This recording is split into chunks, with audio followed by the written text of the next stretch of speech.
Yes. Yes, yes, yes.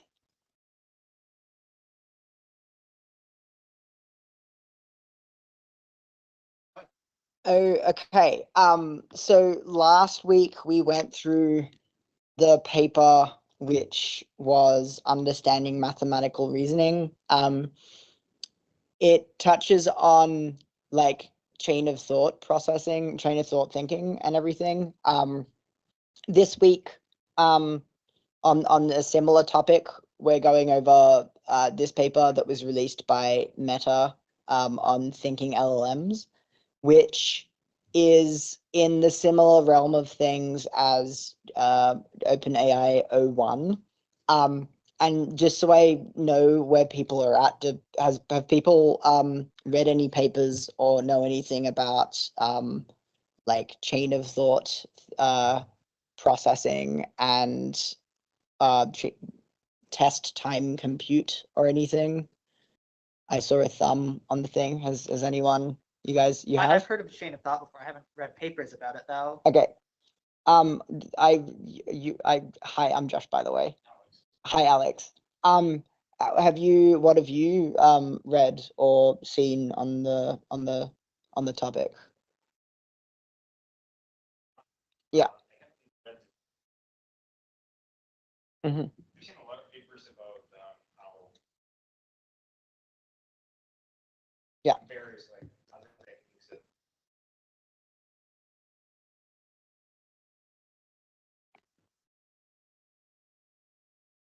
maybe not, I'm not sure, but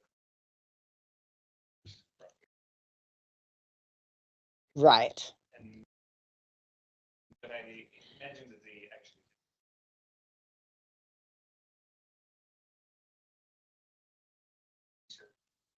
Yeah. So a lot of the stuff that we're going to be going through with this doesn't touch on a whole bunch of like Monte Carlo tree search or even like Q tables or anything.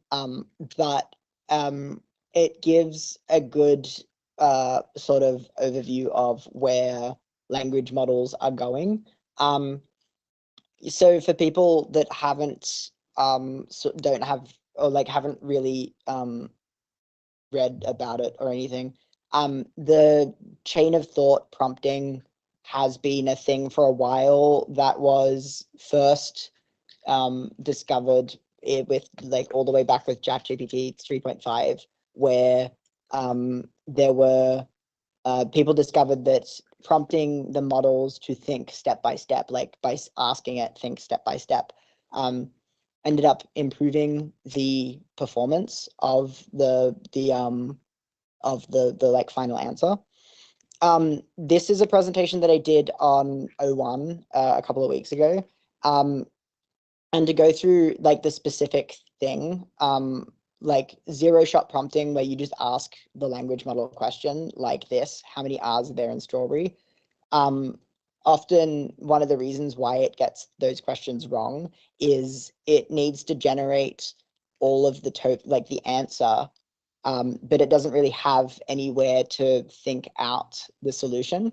And so in the models distribution, which is the possible set of solutions, you're sort of just dropping the answer. You're dropping and getting the model's getting one shot to produce the correct solution. This ends up not being very efficient because the correct solution may exist within the model, but it isn't able to traverse the possible, like the plausible solutions to actually find it. And so one of the things that ended up really boosting performance was asking it think through this step by step.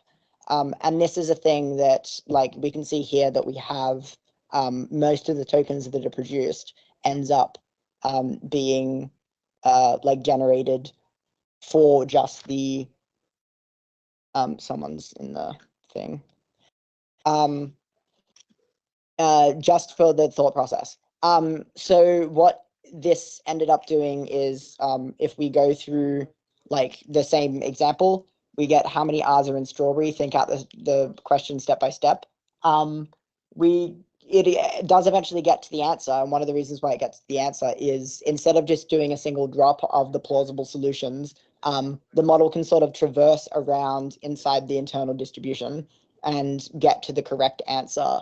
And so we see here that the sort of like arrows that are pointing in the different directions allow you to, instead of the original 0-shot prompting, it now is able to traverse around. And fundamentally, this isn't actually doing any more training.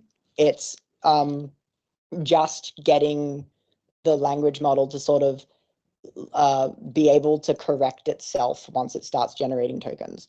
And so this is sort of what it looks like. We've got a language model that has the thoughts, and then the thoughts sort of get compiled into the final output.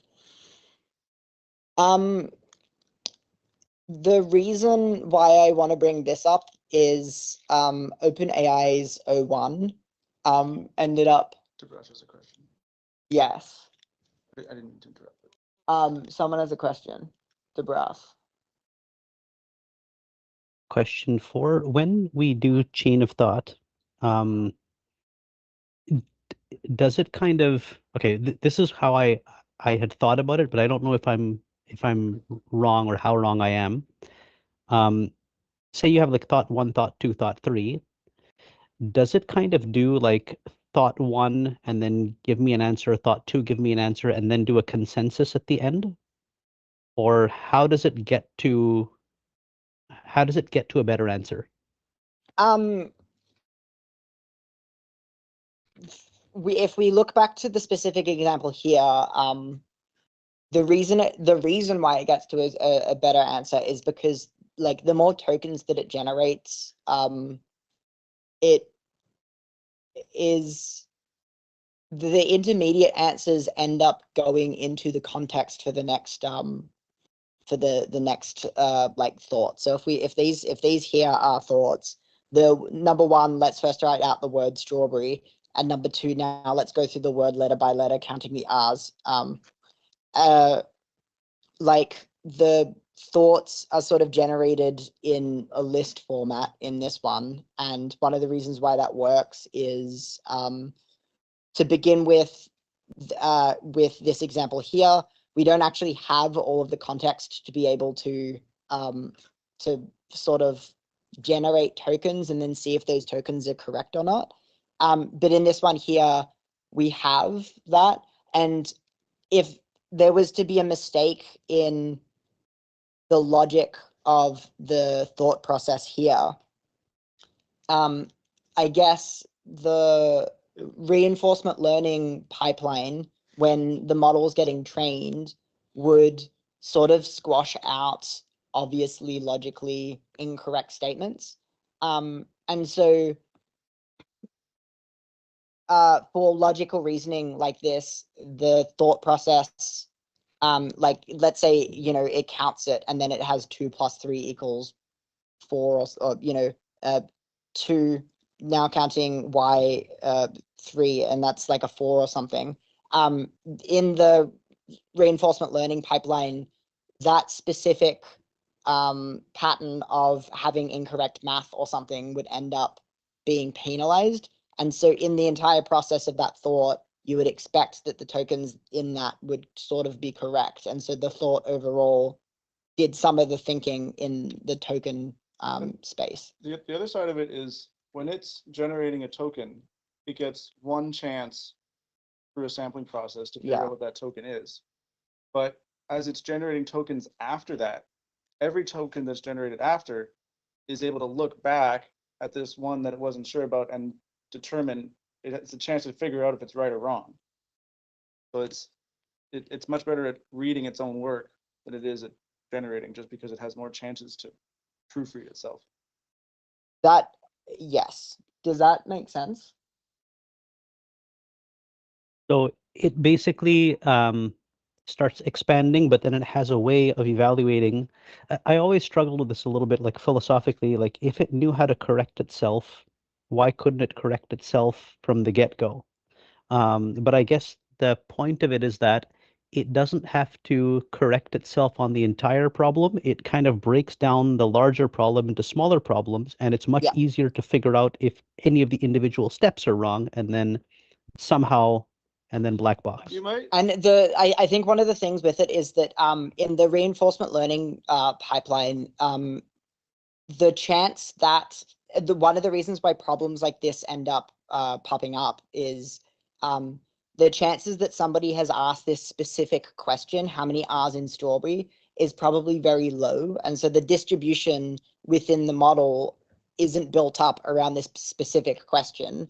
But when you're asking it, think out the question step by step, it has a very good distribution of like getting a word, then considering the question, and then making a list, and then taking all that into account, and then outputting the correct answer.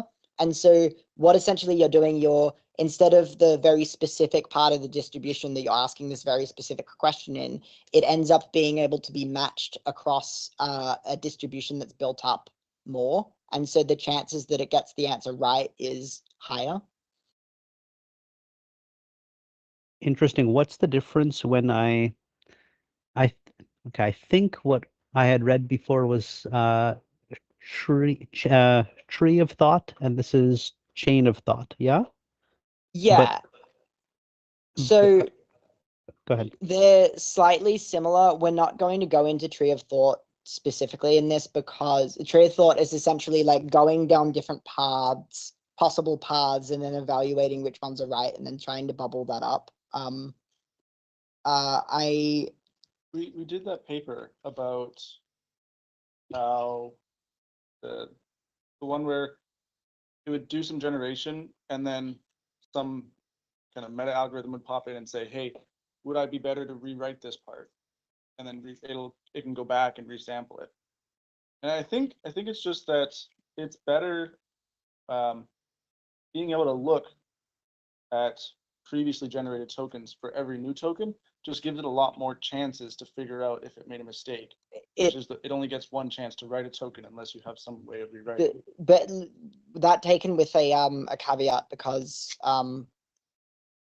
sometimes the more tokens that there are, the errors also accumulate. And so depending on what question it is, the errors can end up accumulating and then making the answer less plausible, which is why long output contexts end up not being very accurate.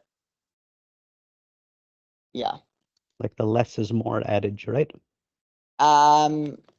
Yeah. Yeah. Yes. And so like a lot of the models have a very specific context window, and the context window ends up also being used as the output context, because it needs to auto-regressively consume the tokens that it generates. That is getting a little out of that, but does anyone have any questions on this?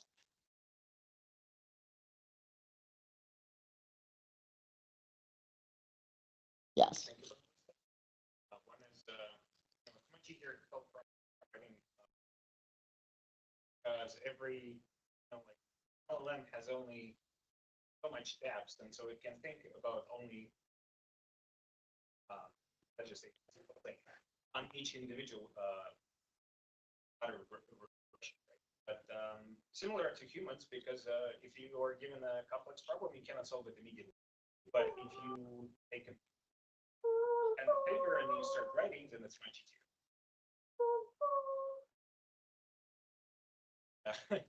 The second analogy,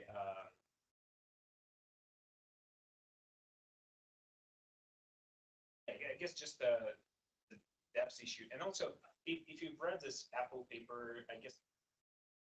Yeah. They kind of like say that LLMs are just advanced pattern. Well, if you think about it, then pattern matching and solving a problem in a single step is difficult. Yeah.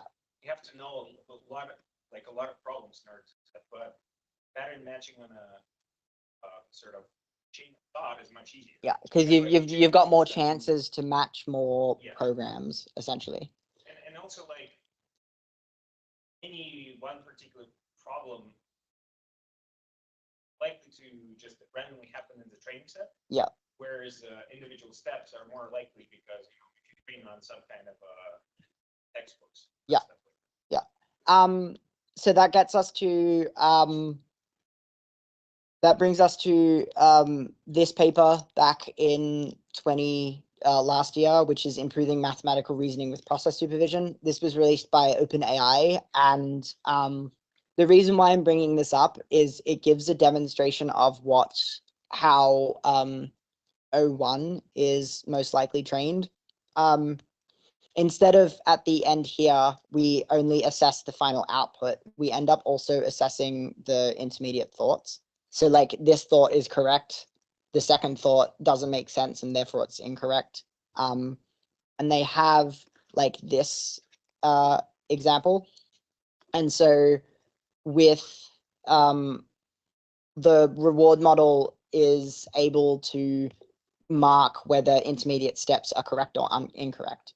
And we can see that the ones in red are not a correct thing. And so then when in the training process, you can actually force it to, or train it to not generate these intermediate incorrect steps.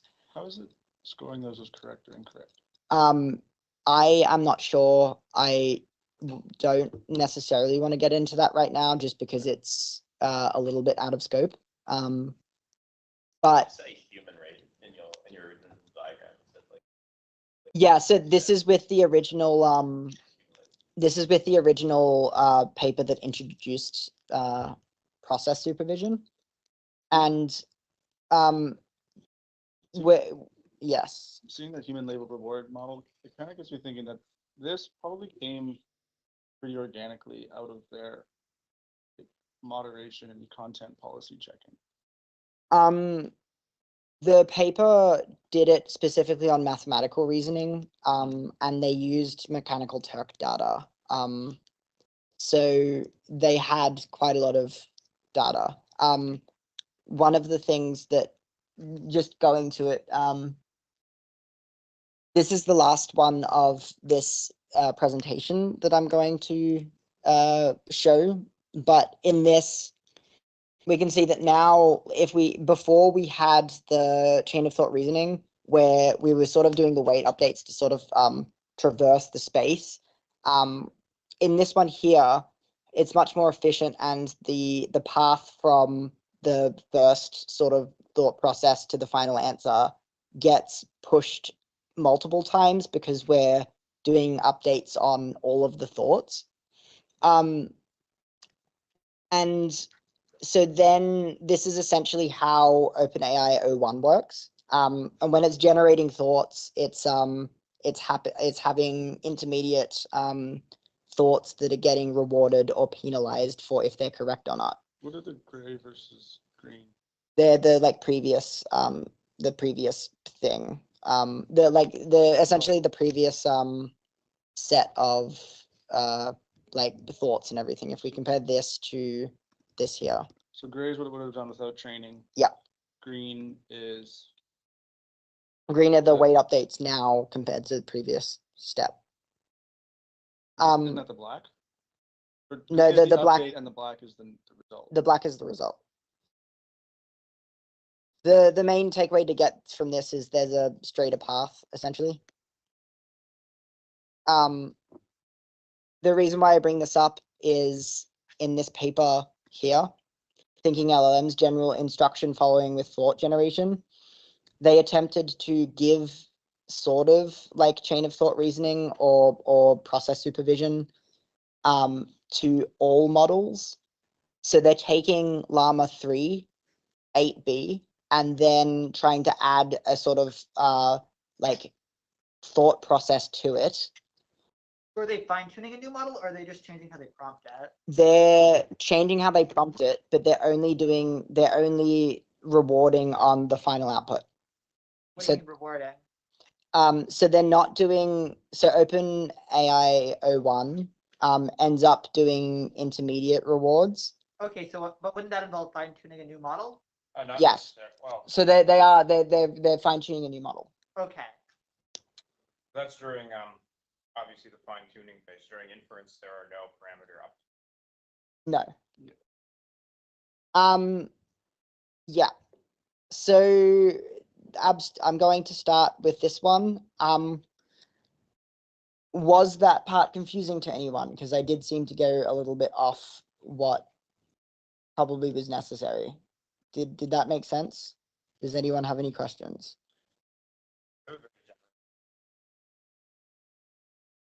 One question. There was a quick conclusion of like, oh, therefore they must have fine-tuned a model. How did that wasn't like obvious to me. How did you know? Yeah, so because yes, this paper here does fine-tune a model. And the reason why is because we're like sort of forcing an LLM to follow a thought process with more than just chain of thought prompting.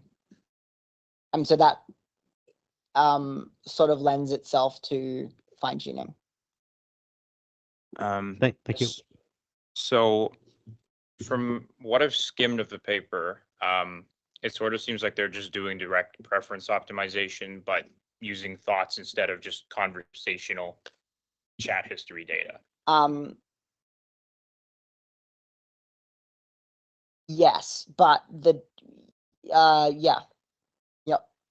Just ballpark, right? Because I know it's called thought preference optimization, and I'm like, oh, that sounds like direct preference optimization. So I'm like, anyway, it sounds to me like a lot of RLHF style tuning, but you using the step-by-step thoughts from the way you explained it. But I guess we'll figure that out for sure in a sec.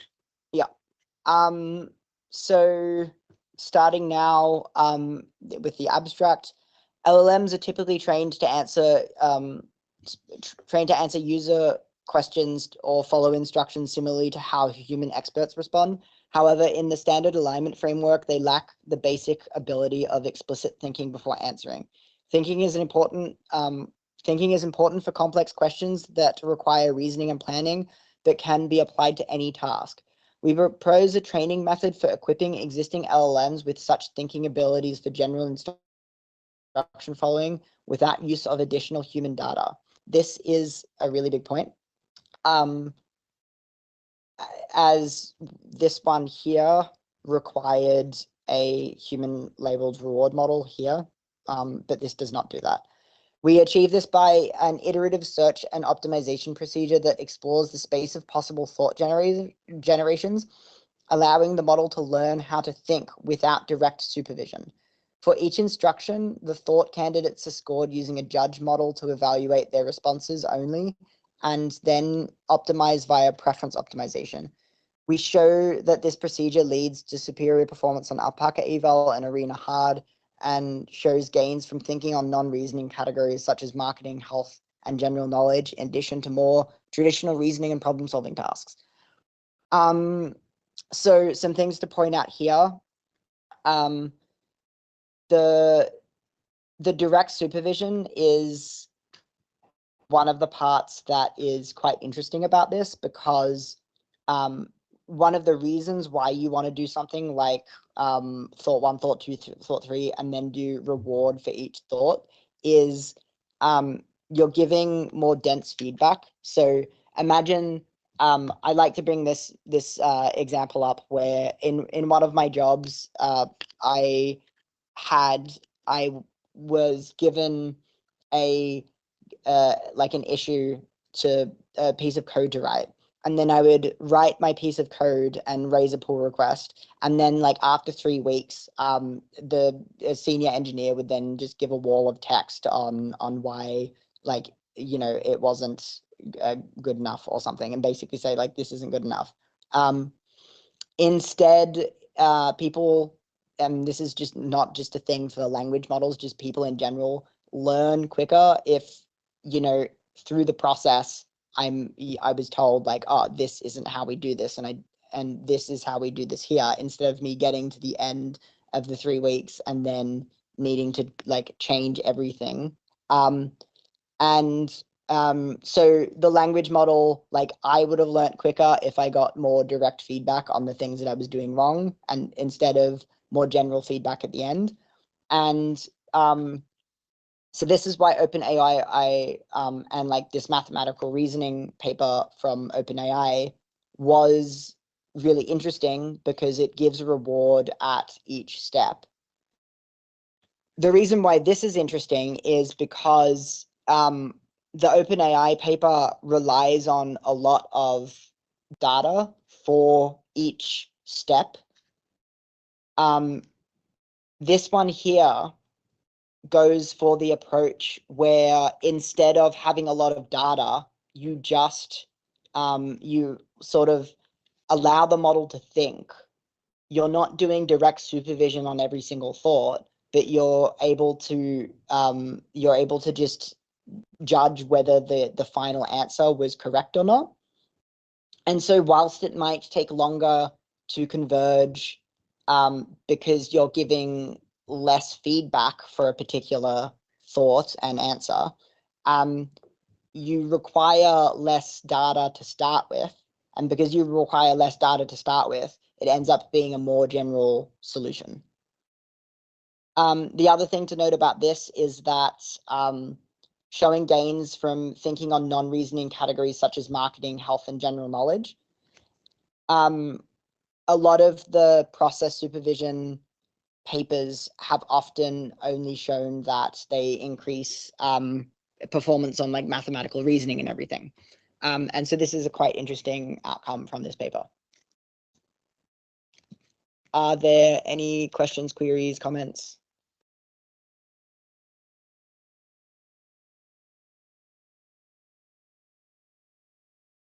I think that sort of illustrates part of the problems we have with modern fine-tuning methods like RLHF, for instance, because to my understanding, the reward for each response is given at the end of a sequence of tokens, right? Whereas in traditional reinforcement learning, you have like a reward value given for each sequential token, but that's not very useful for language. So we just assign the reward at the end.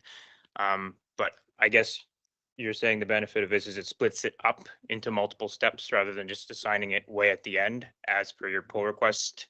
So I guess this does actually assign one value right at the end. Right at the end. But because it doesn't require a lot of data to build the reward, like to mark the reward model, to mark the thoughts as correct or incorrect, you're able to do it on things which we don't have data on, like how do you think through a marketing problem or a health problem or a general knowledge problem.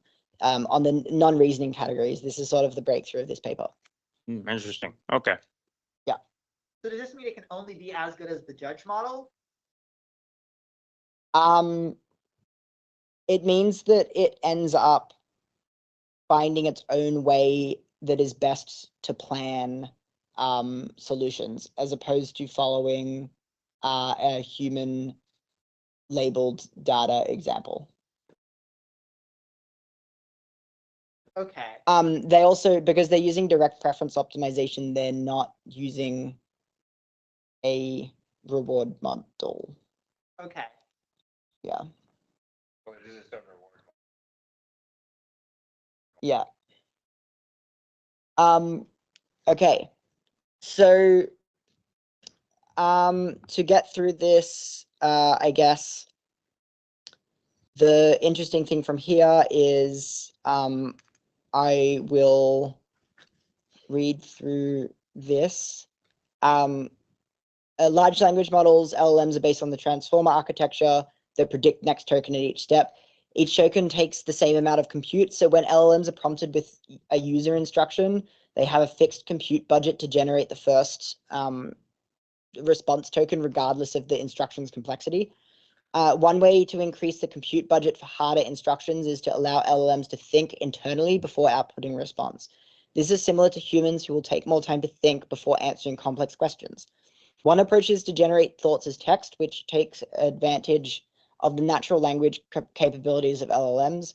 LLMs are pre-trained on text containing human written thoughts, which are hence encoded into the model. Chain of thoughts is a widely used prompting technique that elicits such behavior by asking the model to write down its reasoning steps. However, the use of chain of thought has mostly been limited to math and reasoning tasks. Meta-analysis by Sprague et al. 2024 found that chain of thought methods to be unhelpful on tasks that do not involve math and logic. This is probably because there isn't a lot of data, training data, that has breakdowns of planning other like non-reasoning categories, which is probably why we see this yeah. In this paper, we focus on general instruction following instead of focusing on math and logic tasks. We argue that thinking should have a broad utility. For example, in a creative task, internal thoughts can be used to plan overall structure and characters. In other tasks, internal thoughts can be used for understanding the user instruction better. Of course, it is likely that less thinking is required for simpler tasks and more for more complex tasks. In general, we hypothesize that such thinking LLMs will have an advantage on all sufficiently complex tasks. The emergence of recent commercial products like OpenAI O1 also support our motivation. However, it is challenging to train a model to think due to lack of supervised training data. Although pre-training data does contain valuable information, coverage can be limited in certain domains as internal thoughts are often omitted in human writing. Existing post-training data sets typically consist of human responses or preferences over responses, with no information on thought process. The same is true for existing reward models. Combined with the difficulty and cost considerations of collecting human thought data, these factors impose a barrier in training thinking LLMs. So this is what I said before. We just don't have enough human data to decide whether or not the intermediate steps are correct or not. Yes. So this is thought preference optimization. We start by prompting the LLM to generate thoughts before its response. After sampling different outputs, we feed the response parts to the judge model, which determine the best and worst ones. Then we use corresponding full outputs as chosen reject pairs for DPO, direct preference optimization. We perform multiple iterations of this training. To explain this, this here is doing chain of thought prompting. We then get the language model in this blue section here to then generate multiple outputs. And then we get a judge to choose a good and the best one out of this sample and a worst one out of this sample. And then direct preference optimization is essentially giving that back to the LLM and saying, this is an example of a good model, a good output. This is an example of a bad output. Try to do the good one over the bad one. Does that include the selected thought? Yes. It includes the selected thought when it goes to training the LLM, but it doesn't include the selected thought when it comes to choosing the output. Because the judge isn't a good judge of if the output is good, but that gets to it later. So this is just training time, right? At inference time, it just uses the LLM directly, right? Yes. Okay. Judge only sees the response, not the thoughts. Yes. Yeah. And the reason why it only sees the response and not the thoughts is for the reason of the model in training might find solutions that the judge isn't a good judge of, but that work really well. And fundamentally, the judge would have needed to have some ability to evaluate whether those intermediate results were good or bad. And giving it, doing it on the output apparently is enough. Yes. How can the judge model effectively evaluate the responses if like the LLM needs so much reasoning to do it? How is the judge able to evaluate the response so easily? I guess from what I understand about why reinforcement learning from human feedback or reward modeling is effective is because it's easier for a system to tell whether or not an answer is good or not, compared to if it is. It's easier for it's easier to tell if something's good or bad than it is to generate the answer. And so the judge, the judge itself, like the general structure of an output, is easier to evaluate than to generate it itself. Okay. It's like saying like write an essay is more difficult than if I give you two essays and one's good and one's bad. You'll be able to tell if it's bad or good better. Yeah, that sounds plausible for things like writing essays, but for something like math, like find the Uh-huh. answer to this complex equation, Yeah. like x equals 7 and x equals 6 are like they're hard to differentiate. So between the two. interestingly, one of the things that this paper did end up finding is that it didn't do well on math tasks. So the math calculations ended up being wrong. I guess it did. I can't remember What exactly. kind of test does it do well on? I Writing. It said. yes, in the creative abstract- writing and Okay. everything. In the abstract, it said Um, marketing, health, and Yeah, we measured the lengths by category. Categories such as research, art, and writing have longer thoughts, while conversations and language and math and general knowledge are on the opposite end. That is not the thing. I will get to it, but I think it showed that math or something didn't have as much boost as it was expecting. And I guess that's because math needs to be exact in between steps. And if you're not reward modeling the intermediate steps, you end up doing a lot of useless calculations. Yeah. See one.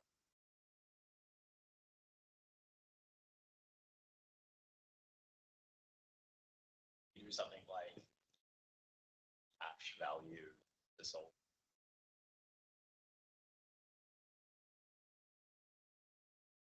Run that again. Yeah. First place, like very quickly test that it's Yes. Yeah. Yeah, I can't find the part in the paper where it specifically said that, but I think we'll get to it. Yeah. There is pizza now. So we'll take a break and we can get back to this when we shove some pizza in our mouth. Apologies for people on the call. This is why you should come in person.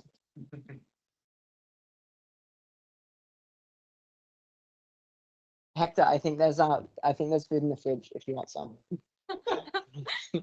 Don't worry, I cooked my salmon. I'm Oh, okay. nice. But I will use this moment to pass to my computer. Nice. Josh, did you make it? Sorry. The food in the fridge, did you make it?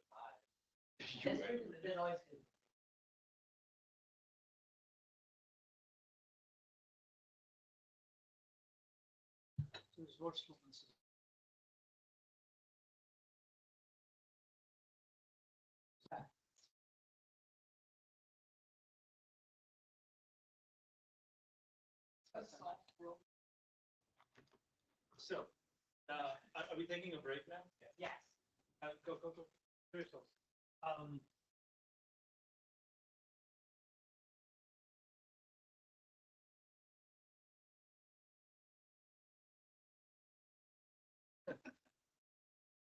Just how from that. It is.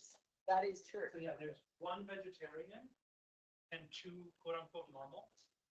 And I'm allowed to say that because I'm vegetarian. Are you not normal? Is that the point?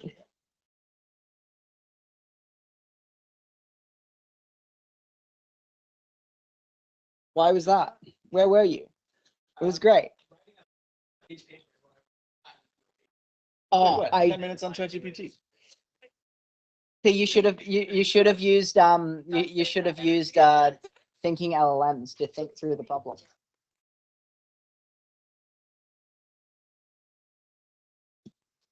Yeah. Like, Really? laptop that I had a jet like formatted and I said format. The interesting was, in the end, I was asking it, I said, hey, give me the raw notes that I gave you formatted in this way, so I can enter the appendix, right? Yeah. So it was all right. Everything kind of summarized what the big ones are not to it, but it didn't quite get everything. Yeah. So I No, kind of but the changed policy it. So changed, and like, we have one sticker. the original, so I was able to figure out, based on the summary, this is what X person said. Or what they enjoyed. That's cool. But when I asked him the wrong notes, He's got a sticker. I feel like it didn't want to output all that text. So Yeah. So this is why I find if you need to do something like this, using AI Studio is good because they give you access to an instruct model, not just a chat model. And the Gemini models have a really, really large Kind of like an context. vectors, And so two they vector allow, they scale. will, if you ask it to generate, to generate something, it'll generate full like code statements and full things, and it'll just keep on going and like eating up your token budget. Instead of, Yeah, so I kind of went, so I remember giving it instructions being like, "Oh, no, this is what I want. There's another fine. The aspect for some stuff, right? Give me the note in Victor's interview, Mhm. verbatim, this, no editing, right? And it goes, here it is. Right? I'm like, wait. I pasted that back and say, hey, this is good output. This is what I mean when I actually want blog. Give me that for every single person. And now it does it right. what was the paper? Do it in a design paper. It's cognition or whatever side. Go through the iterations, design life cycle, doing stuff. So That's fun. Is this your AI masters? yes, it's not fun. It's a full-time job. No, not at all. Yes. How many did you get to? 34 papers? I did. That's great. Yeah. It was yeah. And that's without the appendix. That's cool. Yeah, happy birthday though. Thank you. I saw All my bones hurt now. all your All my bones hurt. Apparently it's downhill from here. 26. Yeah. Did you look at my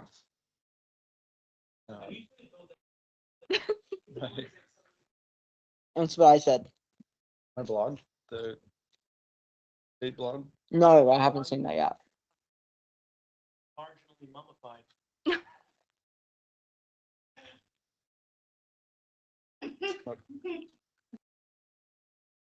I deluded myself, yes. Just all Meme. ChatGPT. That's great. Melanie? Does it keep generating as you keep You scrolling? know Josh? No, it's just You the met regenerate. an AI That's event, great. Tinkers. How do you know Josh? We met in Brazil on the beach. Oh, I've heard about this trip. 5 minutes before my AirPods got stolen. Yep. And then I Do you spent still track them? a good chunk of No, time they like, I don't know. They tracked for about like 7 months or something, and so for 7 months I got the location of my AirPods going between a favela in Rio and the beach that my AirPods got stolen at.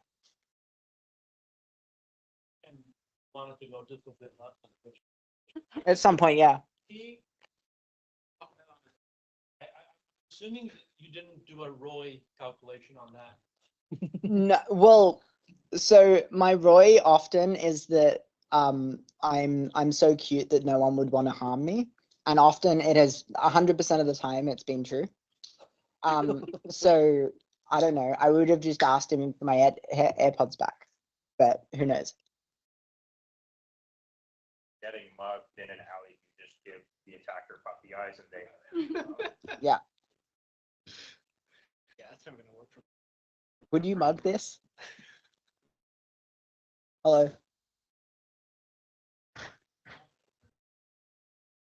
Have you? So you must be reading a lot of papers at the moment, then. What are the most interesting ones you've read?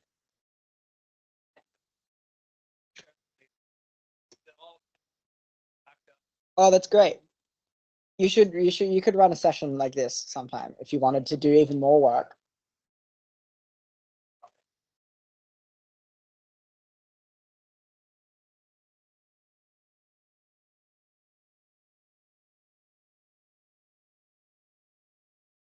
I'm gonna finish shoving this in my face and then restart.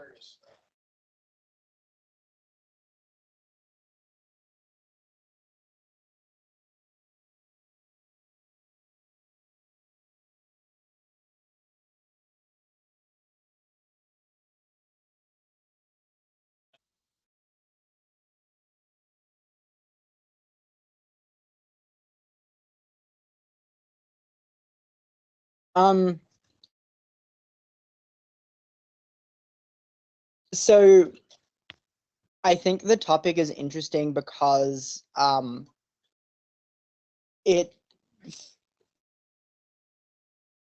think one of the most interesting things about language models is that the possible tokens that they can output are often much more than what they do output. And so any method that allows you to search the possible, like the internal distribution of the model is very powerful. And so things like thinking LLMs and like activation steering and everything sort of reveal like how the complexity works inside the model. Right. And doing that and understanding how this works, I think is important because at some point, like the model interfaces and everything are going to get more complex because the possible applications and the downstream like applications are going to get more specific because a lot of applications of these models end up being like chat based. But then if you need to do things like, generate code or do something that you told it before, but in like an order of magnitude more or like a scalar value more, you can't do those simply by just by prompting it by like, hey, can you give me 10% more SAS or something like that in your answer. And so anything that anything that allows the model to be sort of tuned into the exact way that you want it is really interesting. Yeah, so that's why I'm interested in this. The paper that we first started talking about, like in August. Mm. We can drop it one, right? The sparse. Oh yeah. We should do that one with the group. That would be fun. Has everyone covered sparse autoencoders? Like, Anyone? It's a casual. I've heard of sparse autoencoders. Yeah. Strongly I say Yeah, you gave the talk today, I think. Yes. Have you done the sparse autoencoders? Okay. Okay, we could totally do a session on that because I've already done a presentation on that. And now that Annie's stepped in and then done all of that stuff with their thing, then it will be even better. Like a cloud. So the sparse autoencoder one was like finding internally in the model, finding particular neurons that activated that related to a specific concept. And this was the meme, the Golden Gate Bridge meme. That like there was a neuron that referred to the Golden Gate Bridge, and if you clamped it to 5 times its maximum value, and then you asked it asked the language model a question like, who are you? It would self-identify as the Golden Gate Bridge. The big thing about what makes an autoencoder sparse is it doesn't have the normal bottleneck shape. Right? Like normally in an autoencoder, you're trying to compress the data, but a sparse autoencoder, the autoencoder layer is much larger than your input, which maps to the same output, but with the constraint that it's sparse, meaning most of the nodes in the middle are 0. So instead of trying to squeeze it through a dense layer, you're squeezing it through a layer that's much larger than your input, but you're forcing almost all of them to be 0. So it's kind of like a dropout, something like that. Yeah, and the layer gets much bigger. Okay. What do they?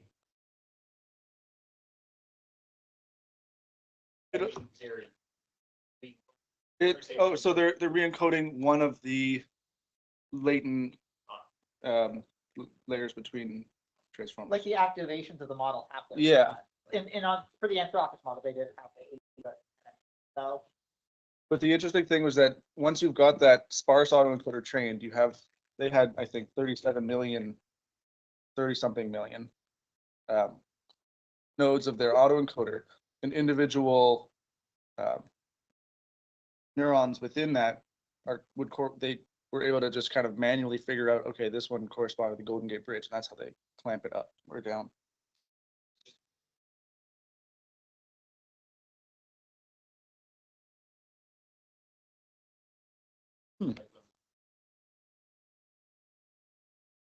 Mhm. Would they identify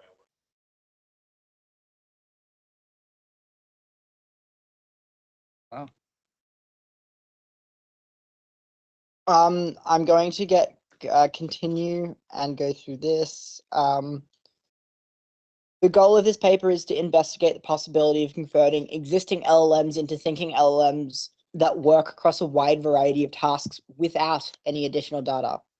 To this end, we introduce thought preference optimization, TPO, that further trains an instruction-tuned LLM to make it capable of having internal thoughts.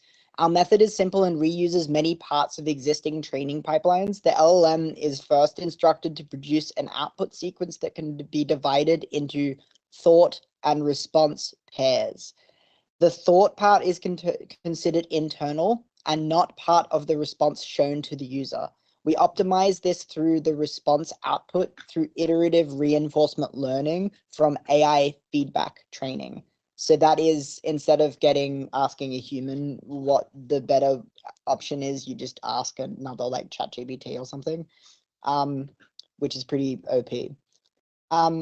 We rely on a standard judge model that is trained to evaluate responses only and implicitly judge the quality of the thoughts via the induced responses. This has the advantage of not requiring human curated thoughts or a special judge model capable of evaluating thoughts. Thought preference optimization. The thoughts are then optimized to improve the resulting responses. This contrasts with recent works such as Snell et al., Kumar et al., which used additional supervision signals to guide models in self-refinement or self-correction, instead of directly guiding the internal thought process. We allow the model to independently learn to think. So this is what I was talking about before, where we don't tell the model we don't do the weight updates on the thoughts, we only do it at the end. And this is a really interesting sentence that they're using to rephrase it as learning independently, like independently learning to think. Yeah. So just literally the AI signal. Literally, we didn't have data to do that, so we're not going to do it. Given the multitude of evidence showing the effectiveness of chain of thought on logic-based tasks like math or coding, we focus our experiments on general instruction following instead. We train on diverse user instructions and evaluate our models on AlpacaEval and Arena-Hard benchmarks that test general instruction following. We obtain a strong win rate of 52.5% and 37.3% respectively on them, outperforming the direct LLM counterpart without explicit thinking. So this is the direct LLM counterpart is not chain of thought and with not having chain of thought reasoning and just asking it without the chain of thought process. We also conduct a more fine-grained evaluations to determine which types of instructions benefit from thought. Surprisingly, we observe that thinking not only benefits topics like reasoning and problem solving, but also leads to better performance on categories that are not typically considered in the reasoning domain, such as general knowledge, marketing, and health. This opens up a new opportunity to develop thinking LLMs aimed at general instruction following rather than specializing in more narrow technical fields. Yes, I have to. Right. Do you want me to take over with it? If you want, yeah. Sure, yeah, I think that's what we do. Does anybody else want to read? I'm happy to, but open to volunteers. Okay. You're at thought preference optimization? Yeah. We now describe our thought preference optimization method for teaching LLMs to think before responding, as depicted in Figure 1. Want to show that? We went through that at the top. Oh, Yeah. yeah. We start with a typical instruction-tuned LLM that outputs a response directly after the user instruction. We assume that there is no provided label thought data that we can fine-tune on, which makes training much more challenging. Instead, as a starting point to bootstrap our training process, for a given user instruction, we prompt the model to generate its thought process followed by the response. Sampling multiple such outputs We then use preference optimization to improve the quality of thoughts and paired responses based solely on the quality of the responses. Generating thoughts from thinking LLMs. Ideally, thought generation should be simple and compatible with existing LLM infrastructures. Hence, we keep the model architecture the same as an autoaggressive transformer, although our method is potentially compatible with any model that outputs a sequence of tokens. At inference time, the core process is that output consists of two parts, a thought followed by a response part, both of which are in natural language. After generation, instead of directly sending the entire token sequence to the user, we pre-process it by splitting it into the two parts and only sending the response part. At the beginning of our training, we achieve this by prompting the model to write its thought process. We considered two possible thought prompts shown in figure 2. In order to separate thought from answer, we need the model to follow a strict format. The thought prompts contain fixed keywords and the model should use so that we can use simple string matching to locate where the response part begins. So figure 2 is thought prompting. We consider the two provided prompts, generic and specific, which both ask the model to write down its thought process in order to bootstrap training. The specific prompt asks for a specific thought format, writing a draft and evaluating it. Both enforce output formatting so that the response part can easily be separated from the thoughts. So in the generic thought process prompt, we've got responds to the following user query in a comprehensive and detailed way. You can write down your thought process before responding, write your thoughts after, here is my thought process, and write your response after, here is my response. User query, user instruction.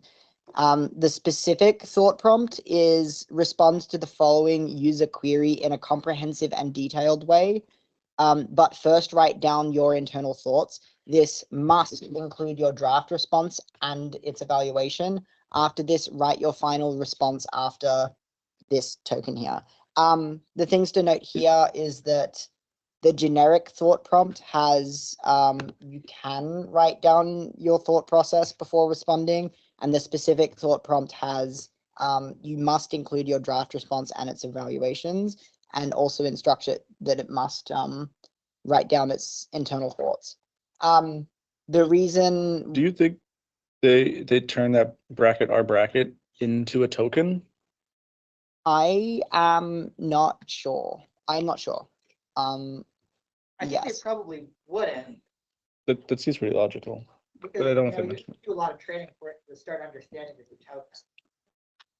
token. But I guess like they go through a model parsing. There's a part on parsing the things, the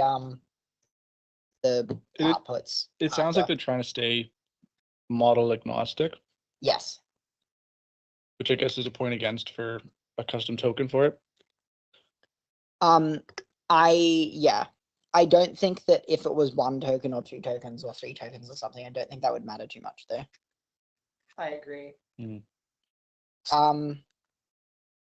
So getting to thought prompt types. While the training process will change and optimize the type of the thoughts, the initial thoughts are still important as they act as a starting point. The first thought prompt given in figure 2 top is more generic and leaves it up to the model what the thoughts will contain. We also experiment with a more specific thought prompt given in figure 2 bottom that specifies that the thought should contain a draft response and its evaluation. Such specific prompts give us more control over the content of the thoughts, but also requires expert knowledge about what type of thoughts are helpful in LLMs. So I guess to this, like when you're given the LLM to start with, which is just the Llama 8B instruct version, you're allowing it to sort of free form generate any particular output. And the reason why you're doing that is because it hasn't built up what it knows to be a good like draft response to it. And so having this format, this prompt here is only good when at the end of like after you've done a couple of generic thought prompts. Why does it need more expert knowledge for the specific thought prompt versus the generic? I am not entirely sure. I think that if it's more structured, it would need to be able to evaluate more specific steps better or something. But that is just, this doesn't really go into much detail about that.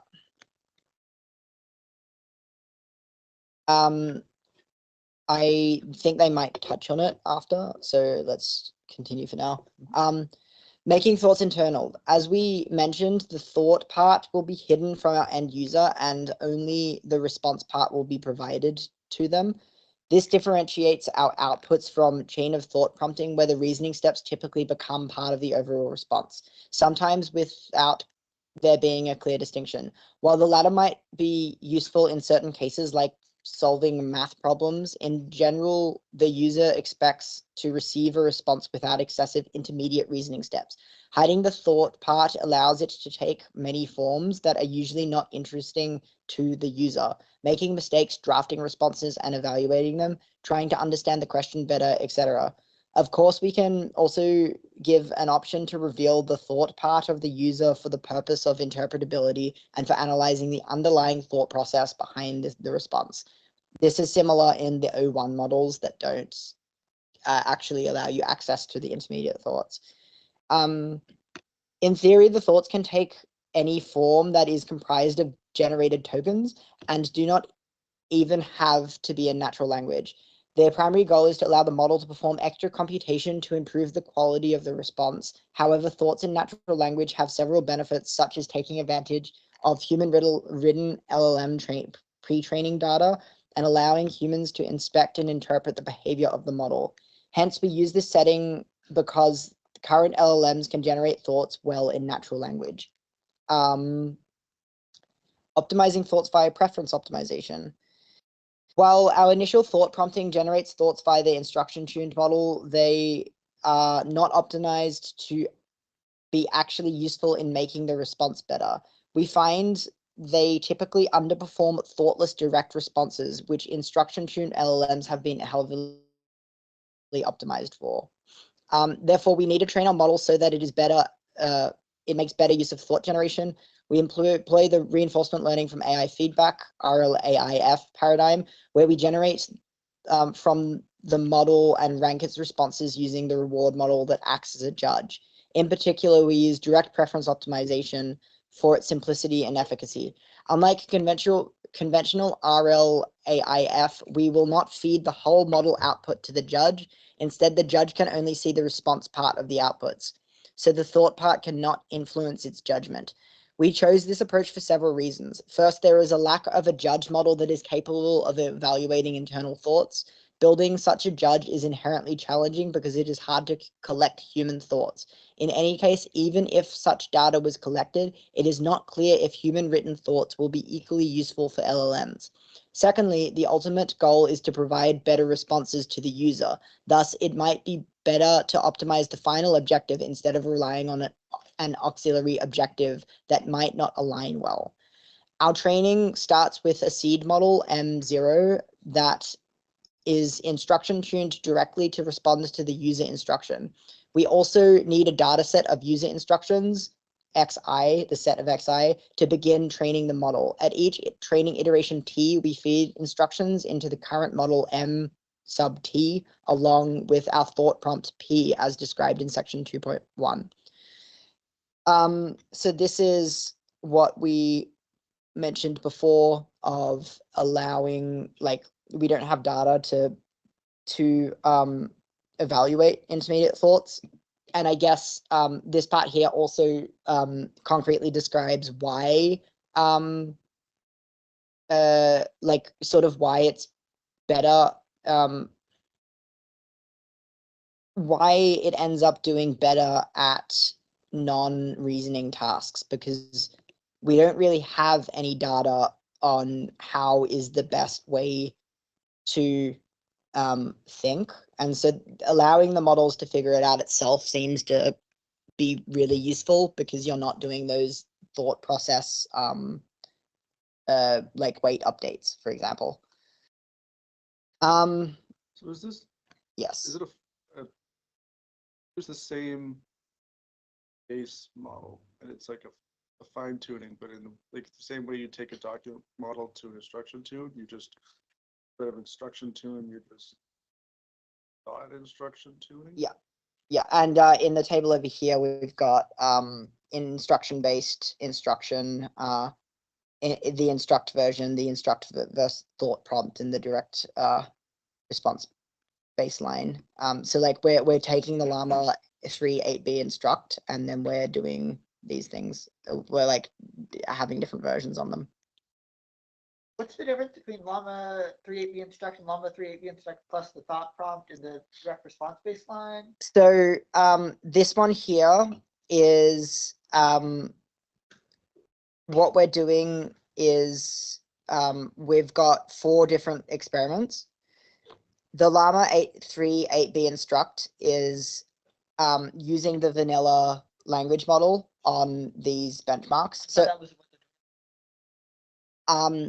no. So the direct response baseline and this one here, TPO, is fine tuning the models.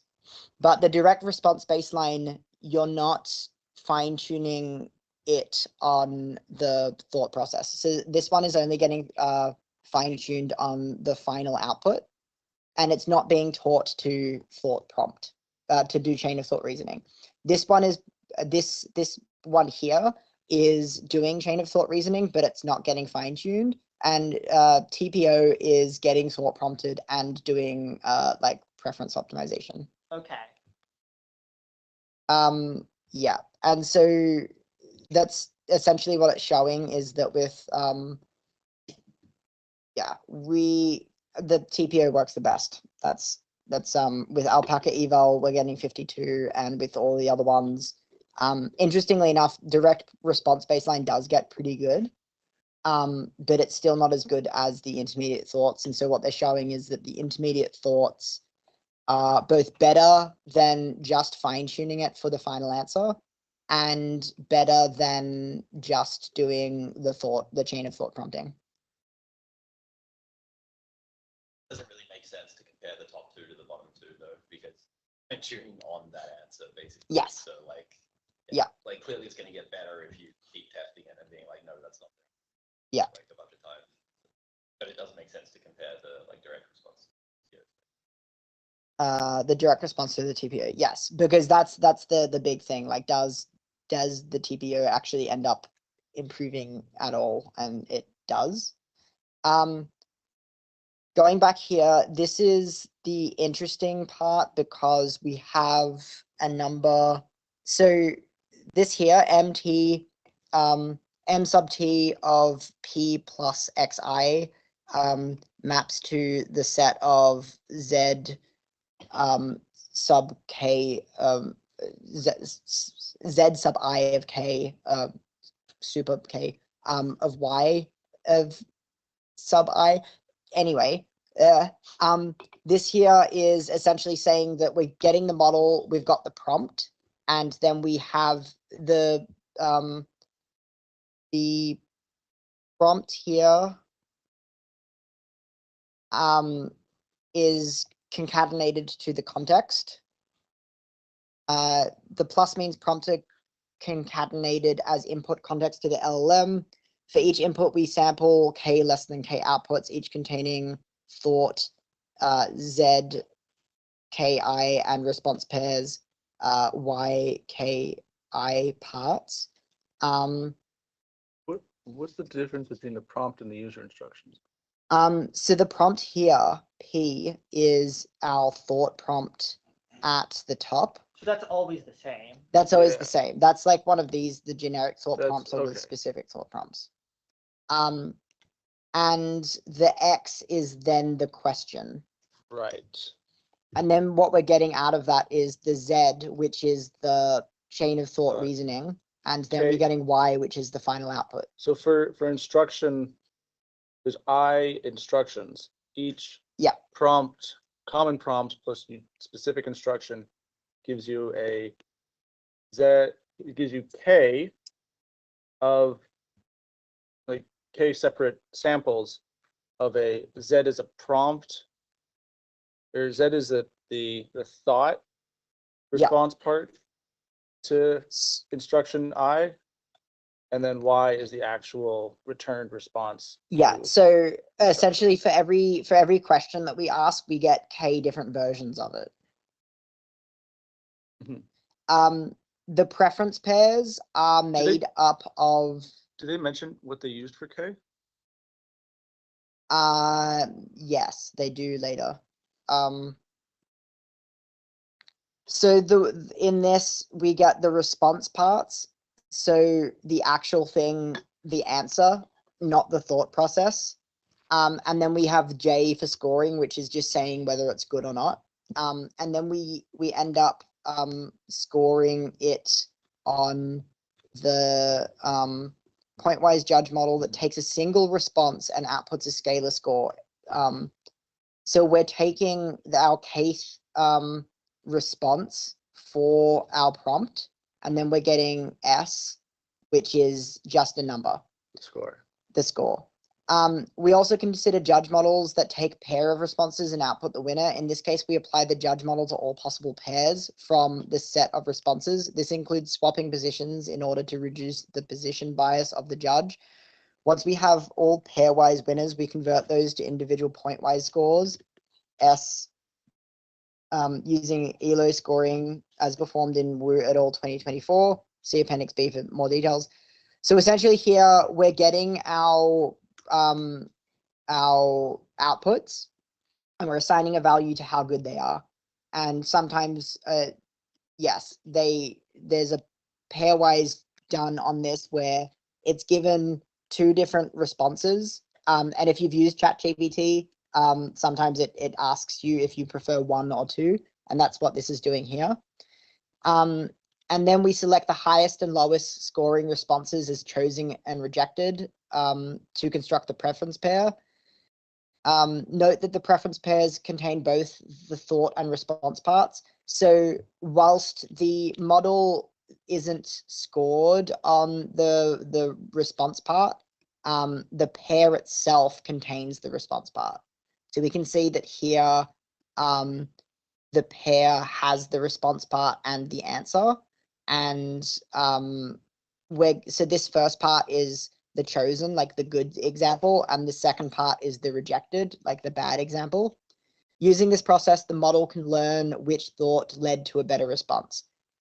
Iterative training, once we have built preference pairs, we use them with DPO loss to train the current model MT. This gives us a new model MT+1 that will be used for the next training iteration. Note that we do not use the data derived from previous iterations for training the current iteration, under the assumption that they are lower quality. In addition to DPO, we also experiment with IRPO loss. What's IRPO? It's using DPO, but it's using another type of like loss function with this. It didn't seem to be important in this because they didn't find a difference between IRPO and DPO, so I didn't really look into that. Okay. The important thing to know about this, I know this is a little bit confusing, but essentially we're getting the model to create a number of outputs, and then we're ranking those outputs, and then we're getting the best output and we're getting the worst output. And then we're training the next version of the model to say, give me more of the good one and give me less of the bad one. The thing in this paper that is interesting about this, the most interesting about this is this length control feature, because we'll get into it. It is known that some judge models tend to favor longer responses. This length bias caused the response length to grow with each training iteration, resulting in an overly verbose model. To mitigate this, we implement a length controlled mechanism. Let us define a normalization function. N of L is equal to L minus the mean of L divided by the standard deviation of L. We recompute the scores by penalizing longer responses. essentially what this is saying here is length control for every example that we get, we're normalizing it. So we're getting 0 would be the average length of the responses. Any sequence that gets a score that's less than 0 would be shorter than average, and anything that's above 0 is longer than average. And if it was like a score of -1, it would be -1 standard deviation from the mean. And if it's +1, it's +1 standard deviations away from the mean. The reason why this is interesting is because it favors more concise answers. And I haven't seen length control in a reasoning paper like this before. So that's quite interesting. And the hyperparameter P controls the strength of this length control mechanism. Yes, we normalize both the score and length to align them into a similar scale. And this is the answers that we got here before. Benchmark win rates for AlpacaEval, length controlled and hard Arena-Hard.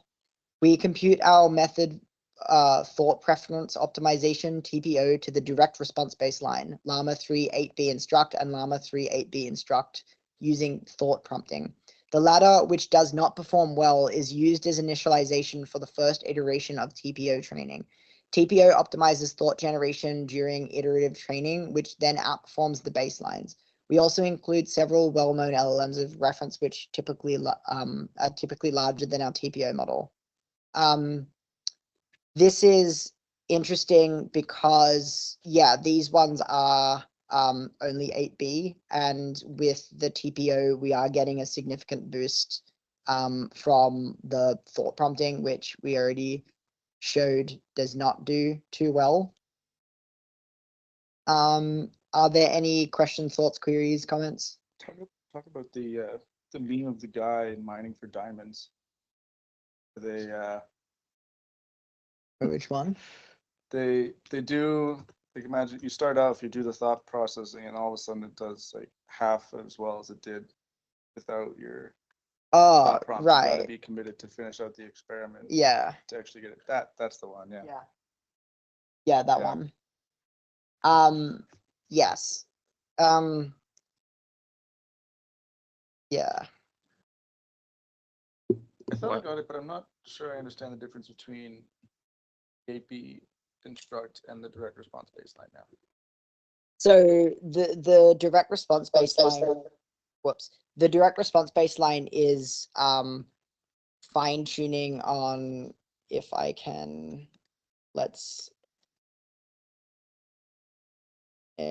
no, I'm not using the right one. The direct response baseline is taking the answers at each iteration and making sure that they're the iteration of training models. Yes, but it's not using the thought prompt. So it's essentially generating how can I explain this? It's the equivalent of like one in a table. So like 1 is direct response and 2 with the like. Yeah. But it's like 1 and 2 after it's gone through the fine-tuning process, basically. So like 1 becomes 3. So how are they fine-tuning it without the thought process? They're just fine tuning it on. So essentially one of the prompts might be, how many R's in strawberry. With the Llama 3B plus thought prompt, the two different experiments here are just taking the Llama 3 8B. We're then like, the prompt difference in this here is this one here is saying like plan out your answer or whatever thought process they did, and this one here is just asking like how many strawberries, how many R's. The experiment here is then taking these how many R's And with the direct response baseline, we're then we're generating like X responses. And then we're then like seeing K responses. What's the number? yeah, K responses. We're then generating however many responses. We're then doing the direct preference optimization here in these. So we've got our good example and we've got our bad example. And then we're then taking this and then we're putting that into the model and we're doing fine tuning here. Taking the good one. Sorry? The good, yeah, the good one. Yeah. We're doing on both of those. And then with this one here, we're also doing the same thing where we're generating K examples. And then this, so the second one here is fundamentally what we're doing when we're going to. It's in your good and bad, that now includes thoughts and responses. Yeah, and so the direct Okay. response baseline is this left side here once we go over this loop, and the TPO is this generating K responses of plan out your answer and then putting it back in the thought prompt. So it's just fine tuning on its own answers. Yes, but here we're generating K responses of just the answer, and here we're generating K responses of the thought prompt. And in this one here, because we've got the thought prompt, there are tokens where it can learn, like if you're generating K different responses of just the question, you're essentially just the only thing that the model would be able to fine tune on would be the temperature of the answer. Whereas here, because you've got the scratch pad of like however many tokens to generate, you can go down the tree of possible answers so many more directions that one of these good answers has more chance to be correct, whereas this doesn't have that ability. Yes.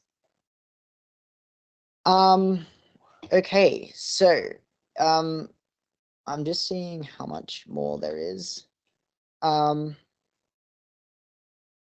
What's the time? Oh, okay, 7:30. Sorry. There is a question. Raj, your hand is up. What's up?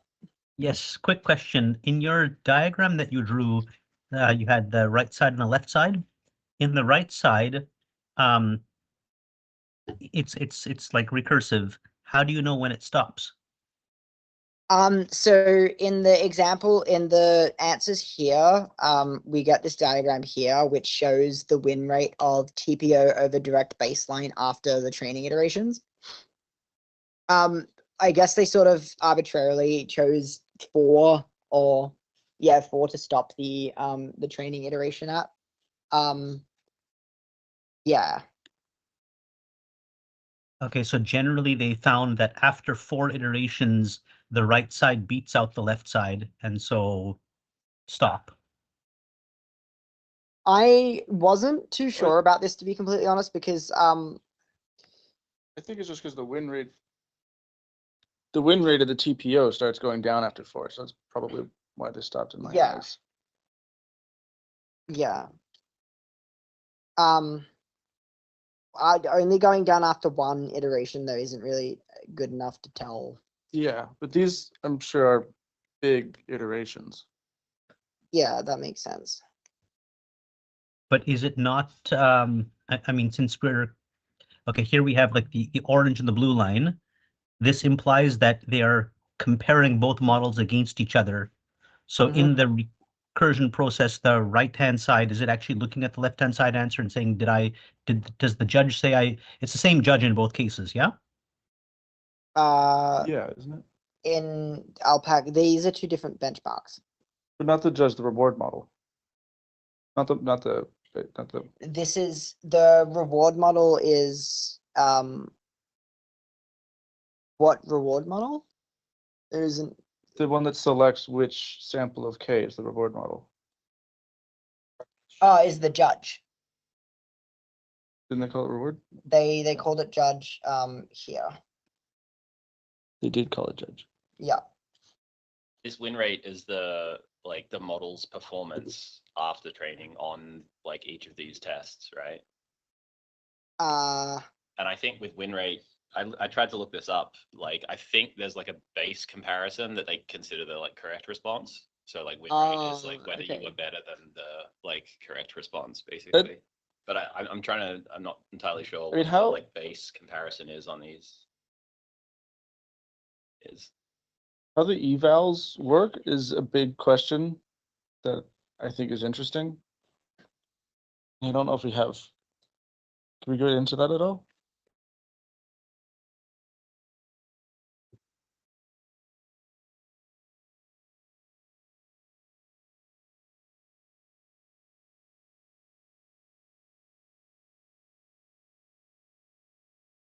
There should be a paper at some point. Another paper. Where do we have a format? We've got a lot of things.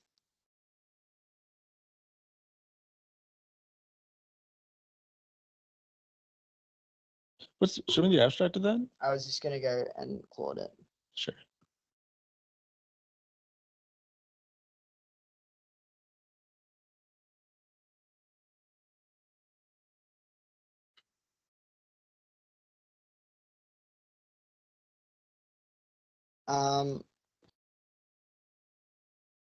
So it uses win rate metric comparing how often one model's response is preferred over another's. It focuses on instruction following capabilities rather than general language abilities. It aims to provide more automated scales.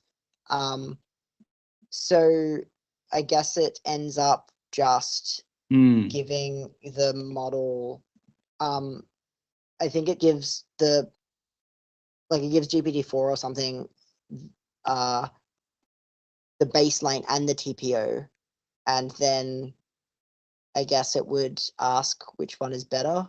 Well, to be able to, Then these should add up. Oh. Right. it's a win rate between each other? No, I don't, that doesn't. No, make because sense. One baseline. Yeah.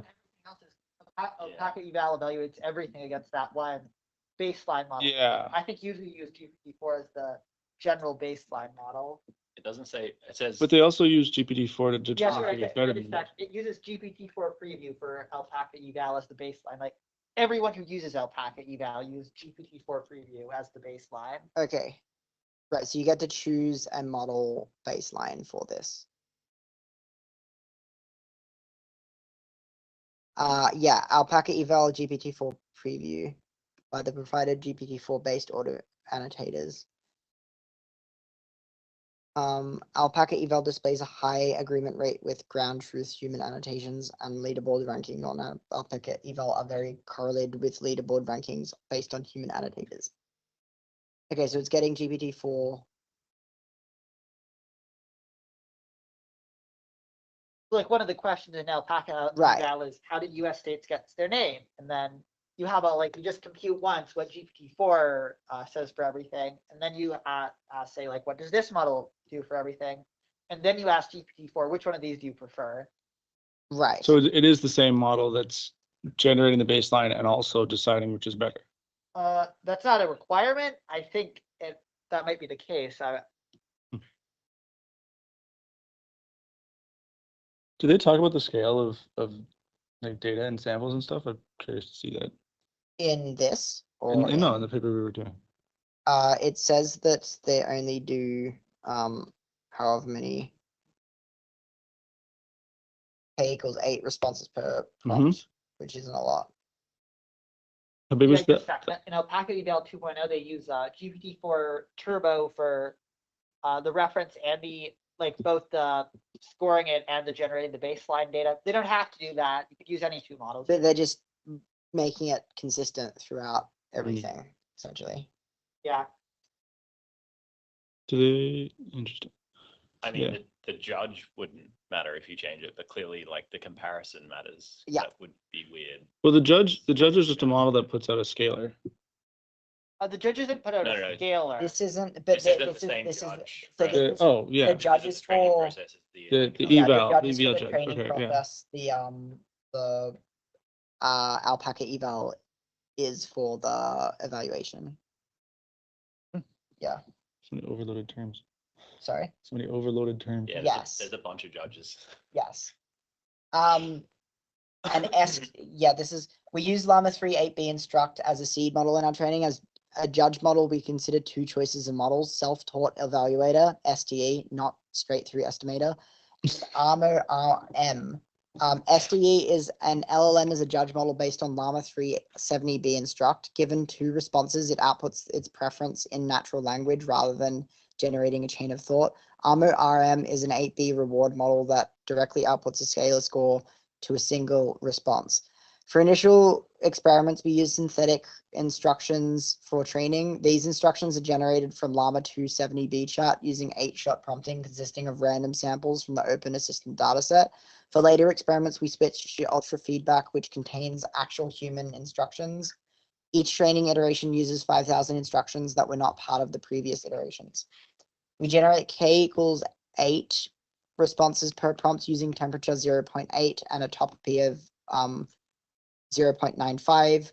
We train for 10 epochs in each iteration and select the best checkpoint using a validation set of 1,500 prompts randomly sampled from ultra feedback. We perform up to 4 iterations. We usually set the length control parameter. P is between 0 and 0.5, with 0 equivalent to no length control. Unless otherwise specified, we use specific thought prompts trained using the RM judge on ultra feedback instructions as the default setup. So RM judge is the one that they're using for the one in the middle, which is this one here, I guess. This one, evaluate only responses. I think that diagram is applicable to both, because I think with the scalar value, they just pick like the top and the bottom, basically. Yeah. Yes, that makes sense. So they've got RM and ultra feedback.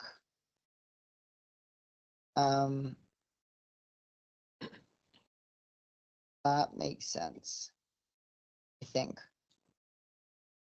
I think the two judges are like STE and RM. The ultra feedback is like where it's getting its data from for like I think the instructions maybe. Yeah. RM is an 8B reward model that directly outputs a scalar score to a single response. So that's what they're using to assign the S value there. And then they're also using, in another one, they're using STE. It does pairwise evaluations. Right, okay. So that was, I guess they're doing two different experiments with the self-taught evaluator and the RM, which, so self-taught evaluator is the one that does the pairwise predictions, and RM is the one that assigns a scalar value. Yeah. As a baseline, we train the same seed model that outputs responses directly without thinking. Note, this can still perform chain of thought as part of the response due to its initial instruction training. Yes, I guess. As a baseline, we train the same model that outputs responses directly without any thinking. This can still perform chain of thought as part of the response due to its initial instruction training. Right, so this is just saying that it's an instruct model, and instruct models are often sort of biased towards doing chain of thought anyway. We train this baseline in the exactly same way, using the same judge, data, and loss. This allows us to directly measure the effect of the thoughts on response quality. For evaluation, we use two public benchmarks that test general instruction following capability, AlpacaEval 2 and Arena-Hard. Both benchmarks perform auto-evaluation using GPT-4, 1106 preview as a judge. In addition, we also create our own benchmark to perform fine grain analysis. AlpacaEval results, the highest win rate, our model TPO achieves is 52.5%, which is plus 4.1% better than the direct baseline as shown in table 1. It also achieves a plus 27.6 increase over the seed model and puts our method in third position on the leaderboard, just after GPT-4 Omni and GPT-4 Turbo. This is an impressive result given the small size 8B of our model. And then we've got this here. Comparison though, like because you're training you're on training it on the answer, being like, did you get the answer? No. Did you get the answer? No. Did you get the answer? Oh yeah, you got it. Okay, cool. Well, are they? But this is. What's the data set for this though? Is it the same I? For every epoch, I guess. I assume so. Like, are they not like they're like they're evaluating on the training data, essentially, right? But so they're using Well, but they're using ultra feedback for we train for 10 epochs and in each iteration select the best checkpoint using a validation set of 1,500 prompts from randomly sampled from ultra feedback.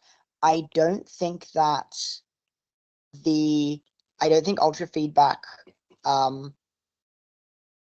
so they're using ultra feedback to train it, but I don't think they're like AlpacaEval doesn't use ultra feedback. Does it?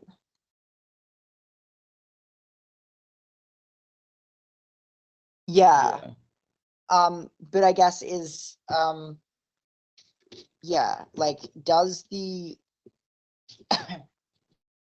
Yeah, it's not clear how they've split up the questions like that they trained on versus. well, I think these numbers it's here exactly though that. are from AlpacaEval, and the ones that they're training Yeah. from are from ultra feedback, I think. Is there a way, sorry, that is there sort of like a more trivial way to ensure that there isn't like some type of data contamination to his point? Because I know it's fair to assume that they did like a train validation split, but if these are two different data sets, and you know, Oh, they're if trying one to present- says the other, I guess it it would be very depends. difficult to tell. I guess it depends if you're thinking like data contamination in terms of topics in general, because the word for word responses are almost certainly unique. But if there's a question that's kind of on the same topic of something else, then that I don't know if you even count that as contamination or generalization. I wouldn't if they're on the same topic, then that's different. But if you have the exact same piece of text in both, then I would consider that contamination. Yeah, I'd be surprised if that was the case, just given that they're from different data sets. Yeah. But I guess to this point, like what they're saying that their 8B model somehow gets number 3 on here. Is it? Did they actually? It puts our method in third place on the leaderboard. Is that correct? 1, 2, 3. That is not there. That is not theirs. Is it this one?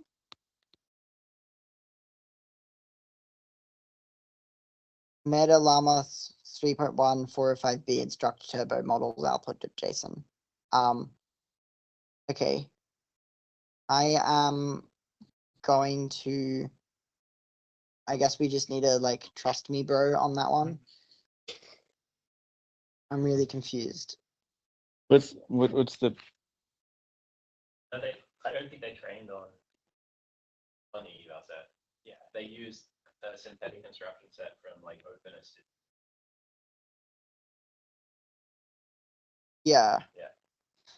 Is that, but wait a second. I guess is this because I'm just trying to see if like these are actually like these results have they been released, and maybe they have, and maybe that was the Llama 3.2 or something that got released recently. I am not sure. We will continue though, and then maybe find that at the end. Table 2, breakdown of AlpacaEval results for different judge models, training instruction sets, data, and thought prompts comparing our method. TPO to the direct baseline. We report the standard LC win rate. In each case, TPO outperforms the direct baseline, but not only after several iterations of training.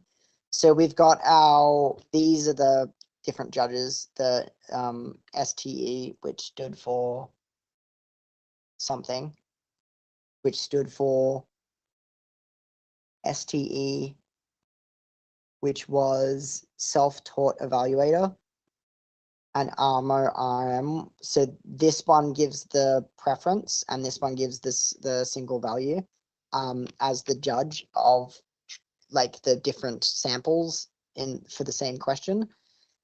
And we see that TPO with STE with a generic prompt template gets peaks at the third training iteration, and TPO with ARMO on a generic gets 51 on the fourth, and TPO with ARMO with ultra feedback on a specific thought prompt gets 52.5 on the third. Yeah, breakdown of AlpacaEval results on different judge models, training instruction set, and thought prompts comparing our method, TPO to the direct baseline. We report that the standard LC win rate. In each case, TPO outperforms the direct baseline, but only after several iterations of training. In figure 3, we plot the win rate for the different iterations of training. We can see that before training iteration 0, the direct baseline performs much better. This is expected as the seed model is instruction tuned to directly output a response. Simply prompting the model to write down its thought process actually hurts performance. This agrees with the findings by Sprague et al. 2024, who showed that chain of thought prompting only helps math and logic related tasks. However, several iterations of training, TPO catches up with the baseline, even outperforming in iteration 3 and 4. This is a promising indication that the model is adapting to think in a way that uses those thoughts to improve its response. A more detailed breakdown of a result is given in table 2. The best performing setup uses ultra feedback instructions with training with an ARMO RM judge for both TPO and direct models. For TPO, both generic and specific thought prompts produced similar outcomes, but the latter performed slightly better, both table 1 and figure 3 in this setup. Yeah, I guess that's better. 47 plus 52. I would like to know why it ended up decreasing in the end, because like this number 4, I would have expected it for it to plateau instead of decreasing for this here, but I don't know. I feel like it's kind of cheating to early stop and like take the third training iteration, and that's not actually how long you trained it for. But I guess generally, like with a lot of machine learning applications and everything, you don't want to overtrain on like I guess if you are like it feels too much like training on the validation set.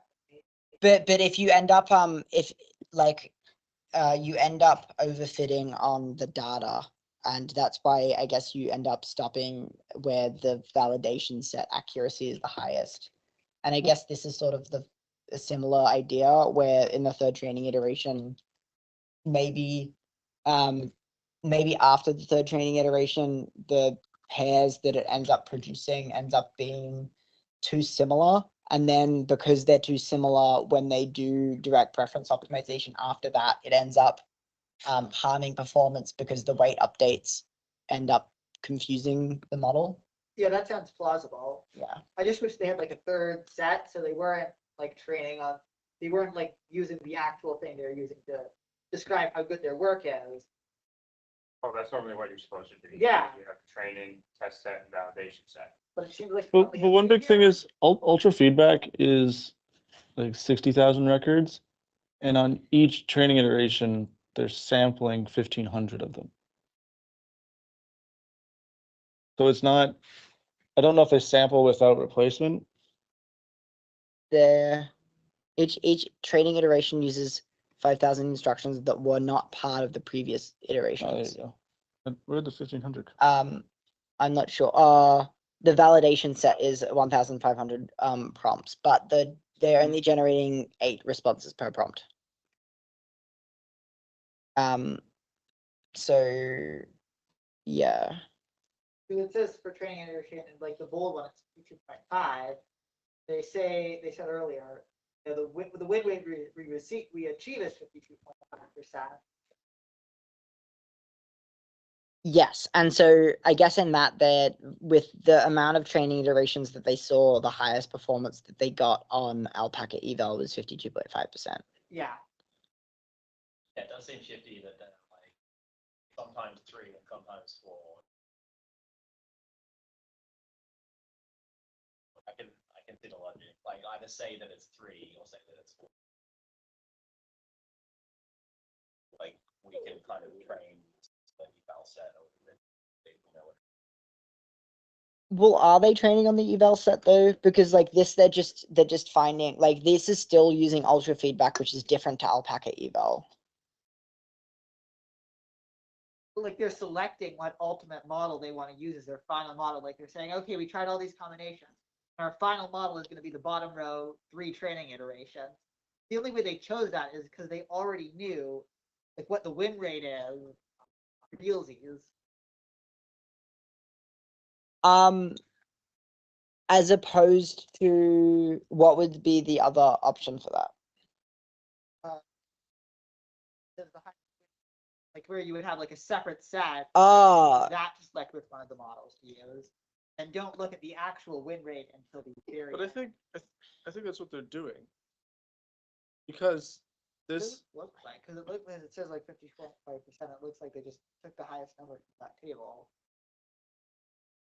We train for 10 epochs in each iteration and select the best checkpoint using a validation set of 1,500 prompts randomly sampled from ultra feedback. So they are using, so to choose the version in each iteration, they are using a validation set of 1,500 prompts from ultra feedback. But it seems like then they're not that table they're not showing the validation. Do they have a separate test set? No, so I guess within this training iteration, they're doing 10 epochs. And within the 10 epochs, each epoch, they're doing a random sample of 1,500 prompts. And then within those 10 epochs, they are then choosing the best one on those to then choose for AlpacaEval. Okay. Yeah, that does seem pretty confusing. Yes.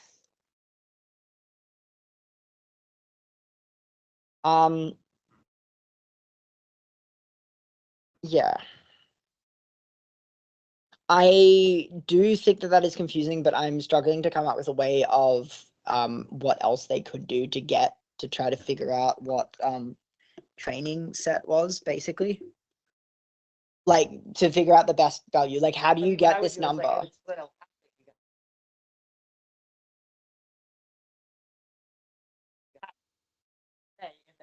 This table, I would put the validation there. Then once I pick the one, I say like, oh, I'm gonna go for the bottom row 3 iterations. Then I would say then I would check what the test does. So are you saying that this is biased towards the version, like you're testing it on the evaluation and that's you're choosing it based on the downstream evaluation, which isn't fair? Yeah. I don't think it would make too much of a difference if they did it fairly. But it is slightly biasing. I think they're going back and forth on the train and the test set, then coming up with the model. So each iteration has 10 epochs. After the iteration, they're pulling it out and they're getting the scores against the real bench line, but they're not then picking a model to go in the next iteration based on how it did on the benchmark. So once it goes through a benchmark, it's not trained again. But the benchmark being AlpacaEval, not ultra feedback. So ultra feedback is the validation that's used in the training test and validate loop. But then once it hits the benchmark, it doesn't get trained more. Yeah. Yeah, that's what I would expect. Are there any other points on that? I will continue. Arena-Hard results. Results on the Arena-Hard benchmarks are shown in Table 1, right, and Figure 3, right. They follow the similar trends to the results from AlpacaEval. Thinking performance is poor with the initial seed model at the start of training, but with more training iterations, it matches the direct baseline and starts to outperform it. TPO reaches a win rate of 37.3%, which is plus 4.3% better than the baseline. This makes our model the best model on the leaderboard with such a small size. It performs similarly to much larger models like GPT-4 or Mistral Large. Details results comparing different experiment setups are shown in Appendix Table 4. Fine-grained evaluation on unseen instructions form ultra feedback broken down by category. We measure the win rate of TPO against the direct baseline as judged by GPT-4. Yeah, so I guess you got what? Research analysis, language and translation, marketing, sales, math and calculations. I must have misspoke before when I said that it showed that it didn't improve on math and calculations, because it seems like this did. Personal development, health and wellness, general knowledge, problem reasoning and problem solving, educating and learning, art and design, travel and leisure, programming and coding, science and technology, conversational dialogue, data analysis and visualization, entertainment and humor, content writing, business and finance, game development and creative writing. It's interesting how all those percentages are so close to each other. You know, the highest is 56, the lowest is 50%. They're all very yeah. Yeah, that's true. To clarify, that's not like the original.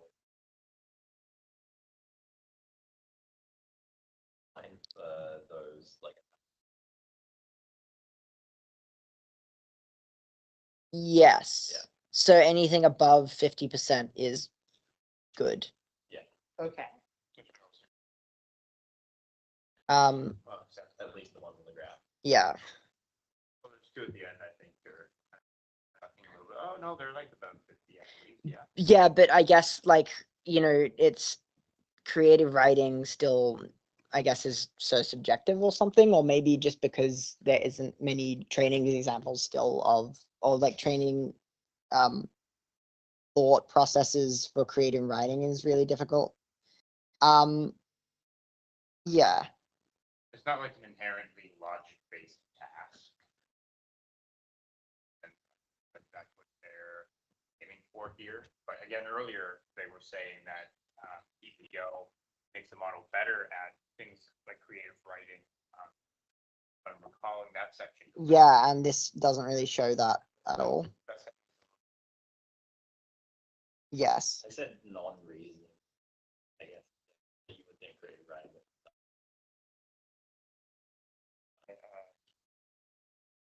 So we've only got 30 minutes left, and we've got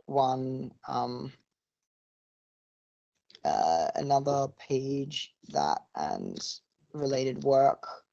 I think related work is less important, so we will continue. While the above benchmarks evaluate overall performance, they lack granularity to inform which types of instructions benefit from thinking. To obtain more fine-grained evaluation, we build our own evaluation using ultra feedback. We take instructions not used in training and assign them individually to one of 20 categories until each category has 200 samples. To measure the performance on this data set, we compare responses generated from our TPO model against the responses from the direct baseline model. We use the evaluation prompts from Hard Arena-Hard, and GPT-4 as a judge. The ordering of the responses is randomized to reduce position bias. Figure 4 shows the win rates of TPO on all 20 categories. Surprisingly, we observe that non-reasoning categories obtain large gains through thinking. These include language and translation, marketing, and health. We also see improvement in reasoning categories such like research and analysis, math, and calculations. See Appendix A for more details and additional results. Analysis and evaluations. In this section, we present analysis and several evaluations results to further understand TPO. Qualitative analysis of thoughts. In Figure 5, we present an example of non-reasoning task to illustrate the broader utility of thinking. While writing a poem is not typically viewed as a reasoning task, it can benefit from better planning and understanding of the instruction. This is also a good example of when it makes sense to hide the thought process. Figure 6 shows the thinking of a TPO model trained with the specific thought prompt on a factoid question, which dog breed is smallest.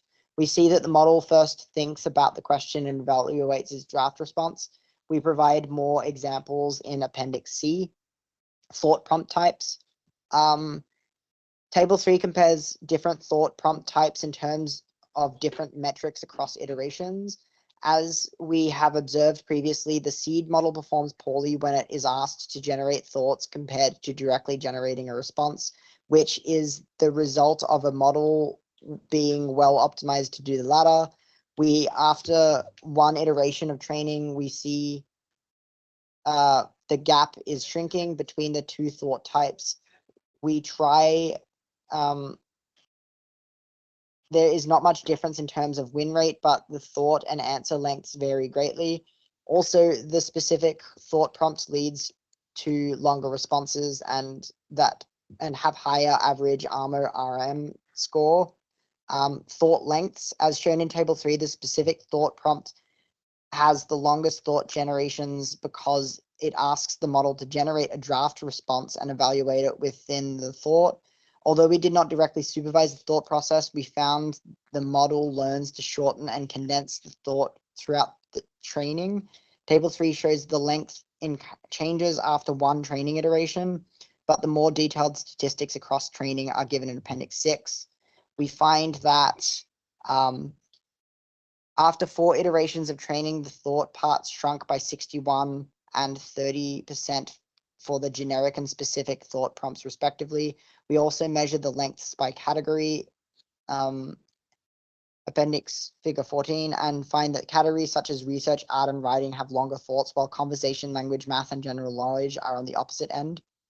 So going through this, we've got an example of non-reasoning instruction, generic thought prompt.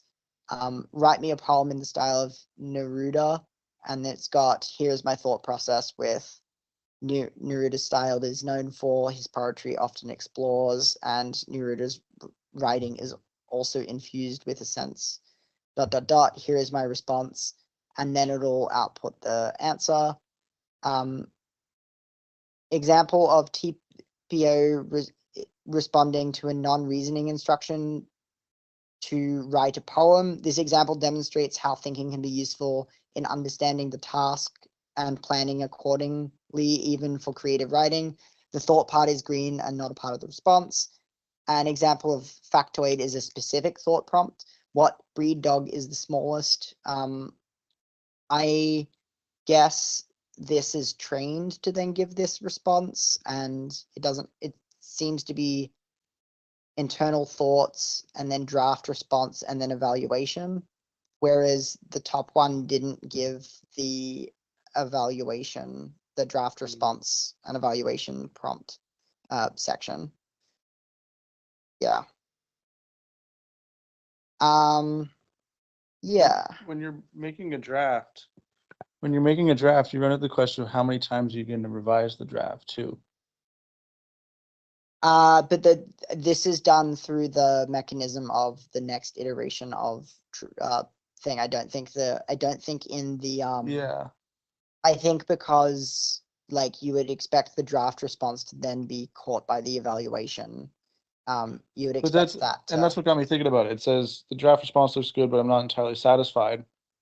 So you could potentially make your thought prompt say draft 3 times, and then pick your favorite of the drafts or whatever. But that's what the pairwise thing does, I guess. But you could train it to do that at runtime as well. I mean, I guess it ends up being the same thing as fine-tuning it into there. Yeah. I think a lot of optimizations that can be done like that end up being more engineering effort to be able to make the pipeline to do that. Yeah. What did people think about this format because, in my opinion, this paper seems to be a lot less interesting than last week's. Do people agree or disagree with that?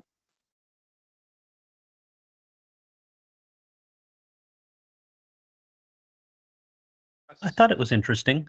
The pieces that I guess I will take away from an implementer is when giving, let's say, like a few shots,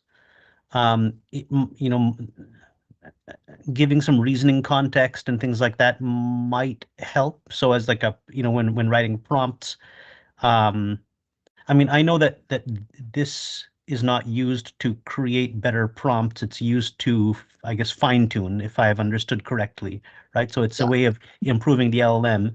But in my mind, I'm kind of thinking, how do I use this without creating new LLMs?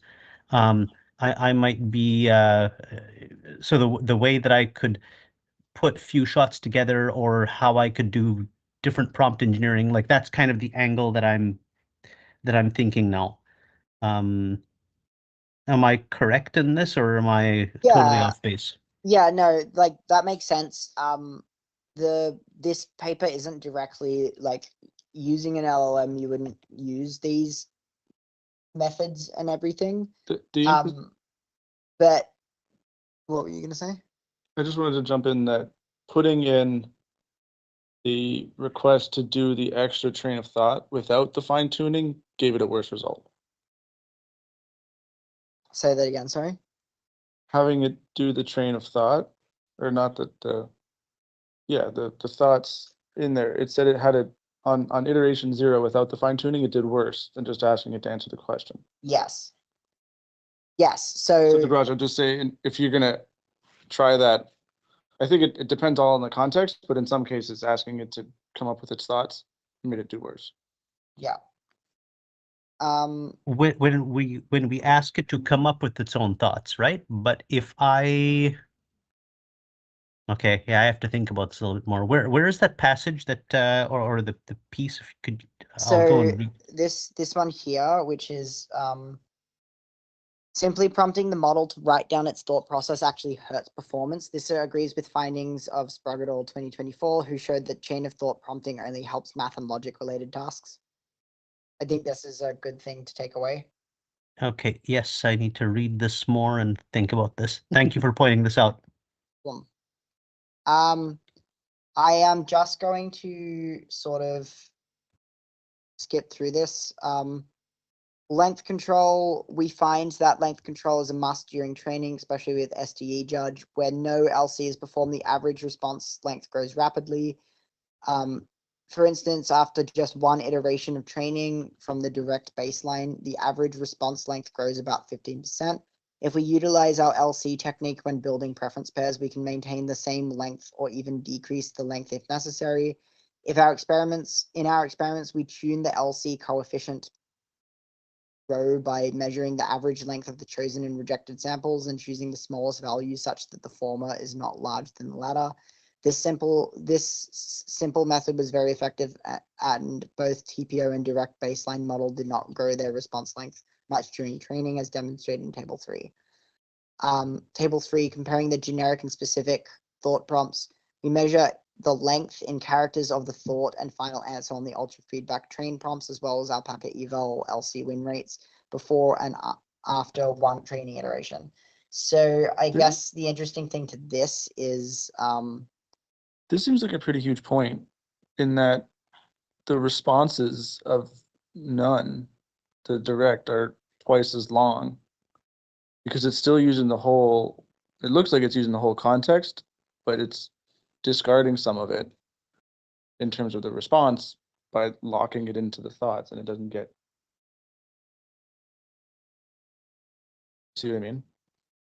If you're the direct responses are double the length of specific standards in the middle. Yeah. But it seems like the judge, I don't even know which judge model is talking about here, but the judge that is relevant in this case is preferring longer ones. As in this here. Well, that would be expected because we've got the length control mechanism. And so Yeah. that. And they mentioned that length control was only on the response, not on the thought, right? No, it was on the thought, wasn't it? Well, it wouldn't make sense to put it on the thought because the judge isn't influenced by the thought, right? Yeah. Intuitively, I would have thought they should try to have the same right, average response length. So this length control is only on the final. That's that L of K of I. Do they explicitly define that, or they just call it length? It's just Well, the the length.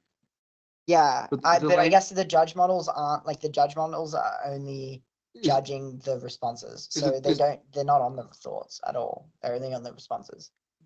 Does that mean that the length is only on the response, or the? Because there's like they call it thought. An output is a thought plus the response, right? So is it the length of the output or just the length of the response? This here. Everywhere they're using length. Well, this here is the length of the thought starts off as in the specific as 2193, and then it decreases in the next iteration to 1600, and the response slightly increases. But They get the judge's response and then they do the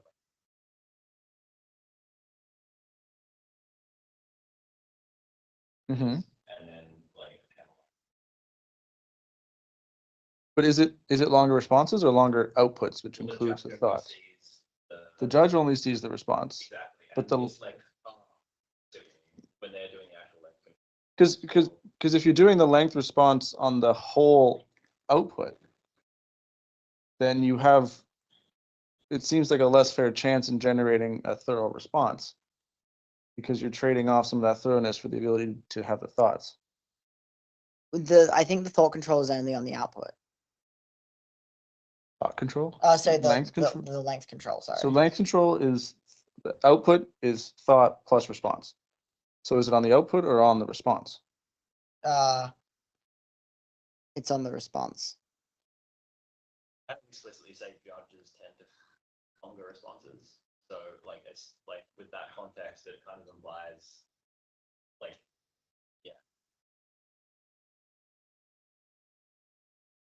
Yeah. But if what? Do you have a charger? Oh.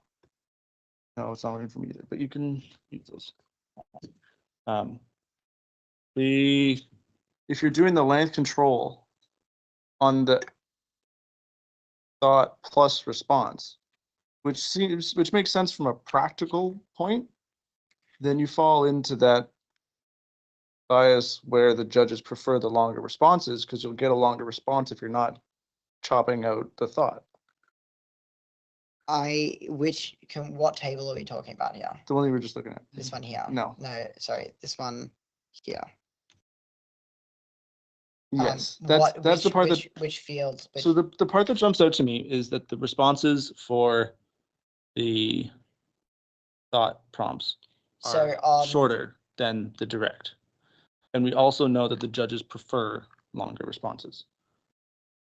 So even if like 2193 plus 1300 is more than 2878, which means that the specific, it's still generating more tokens, but you're losing a lot of them. So that's what you're saying, where maybe the non-direct is only the win rate's higher because it has a longer response. Yeah, that's what I was exploring. That would make sense. But then I guess in the second one. Oh, right. And so is the correlation between the response length, is the correlation of the win rate just a correlation between the response lengths rather than the thoughts actually meaning anything? Yeah, that was my question. That's a good way to put it. Gotcha. I'm not sure. That is a good point. Yeah. I think. Wait, question. Is this just looking at like the pairwise, like you know how we calculate the pairwise score? Yeah. Is it just looking at the win rate between those two? This win rate is for the benchmarks. So the AlpacaEval, it's comparing a baseline response in the AlpacaEval to the output of the model and then giving it to GPT-4 and saying, which do you prefer? Right, so like from the judge model, it's calculating the pairwise winner, the point score? No. No, because so this is asking, this is the final model after you've done that level and you've already generated K responses, you've already done the pointwise scoring, and then you've already adjusted the weights of the model. Then you're taking that model and then running AlpacaEval on it. What you're talking about is a thing, but it's not this table, it's earlier in the process. Yeah. We are almost at time for 8:30. So these parts were less important, but the math domain, I guess. Yeah. Math domain. To further understand the performance on the math domain where chain of thought techniques are often applied, we evaluate our model on the GSM 8K dataset that contains grade school math world problems. Since we have the correct answers in the data set, we can more accurately measure the performance compared to relying on a judge. We first test the seed model without a thought prompt, but observe it uses chain of thought anyway due to its instruct training, obtaining 79.2% accuracy. We thus append only output and number answer into the problems so that the model will not perform chain of thought in its response. It still performs surprisingly well in this answer only mode, reaching 69.7% accuracy. However, on closer inspection, we notice that the seed model still performs chain of thought like arithmetic operations such as 16 minus 3 minus 4 equals 9 times 2 equals 18 in its output. We then evaluate direct models trained on the synthetic prompts and STE judge. After training, this number drops to 51.3%. Performance is even lower for TPO models. This indicates that our experimental setup is not suited for math tasks. In fact, only 2.2% of our training instructions are categorized into the math category. See Appendix Figure 7. Such drop in math performance is also observed by Megadol 2024 in a general instruction tuning setup. However, we do see some examples where the TPO is able to correct its mistake through reflection, while this direct model simply stops at the mistake, as shown in figure Appendix 20. For more detailed results, see Appendix Table 5. I'm going to skip to this because I think this is the most interesting thing. It's pretty counterintuitive though, right? Because like in the original, it's like, oh yeah, if you use chain of thought, it's worse, but that's because it's not a reasoning task. Yeah. The reasoning task is really good if you do chain of thought, and then it's like, okay, let's fine tune using like chain of thought. Oh, okay. It doesn't work. Like reasoning. It's almost like almost like, you know, going back to the paper that we read last time, it's almost as if like during the thought process, like this process and everything, you're messing up the examples that it can pick from, and because you're doing that, it just gets jumbled up in the actual reasoning tasks. And then instead of doing like one template that it knows it might be able to go to and work for that question, it ends up sampling from a whole bunch of different templates that ends up hurting its performance because it's matching a whole bunch of different reasoning templates. Yeah. That's probably why this is not Llama 3.2. Yeah, that's true. That is true. That is very true. So this is the training instruct distribution where I guess math is not a lot in there. Or it's not in there at all. I'm not sure. Marketing and sales, game development, arts. It is, yeah. Oh, it is there. Okay, so not a lot. I am wondering if any of this actually matters too much. It's nice that they have. I'm kind of curious on the amount of compute they did, I guess, per iteration. I guess this is the interesting. They did, yeah. Table 5, GSM 8K accuracy when the instruction asked to output the final numeric answer versus the using the original prompt. Our training setup to grades performance on both baseline and TPA models. Direct baseline, training duration 0, original 79.2, answer only 69.7. And so then when you get the direct baseline on the 4th training iteration, it decreases. And the TPO decreases as well, from 78, from 77 to, I guess that sort of increases a bit. I'm curious what happens to the thoughts when you tell it to output the answer only and then tell it to think out its thoughts. Yeah, it's kind of hard, isn't it? Because it's being trained to like think out loud. Yeah. Like, but don't think. Yeah. Yeah. This is quite interesting. Yeah, this is probably the most interesting thing in here because I would have expected it to get better at the reasoning task.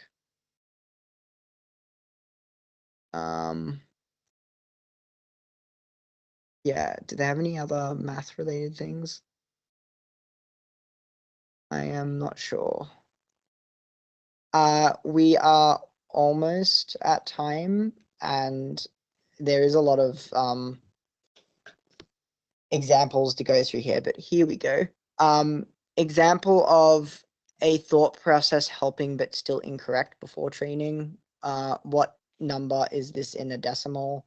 Direct response is so it's 0x A4 F1 in hex. What number is this in decimal? So we get this, but with the generic thought prompt, we get, I need to convert hexadecimal to a decimal number. I know that each hexadecimal digit can represent 4 bits. Each byte can represent a decimal value from 0 to 255. I also know that I can convert each hexadecimal digit to its corresponding decimal value. And then we do this, we do a whole bunch of stuff, and then that still gets it wrong.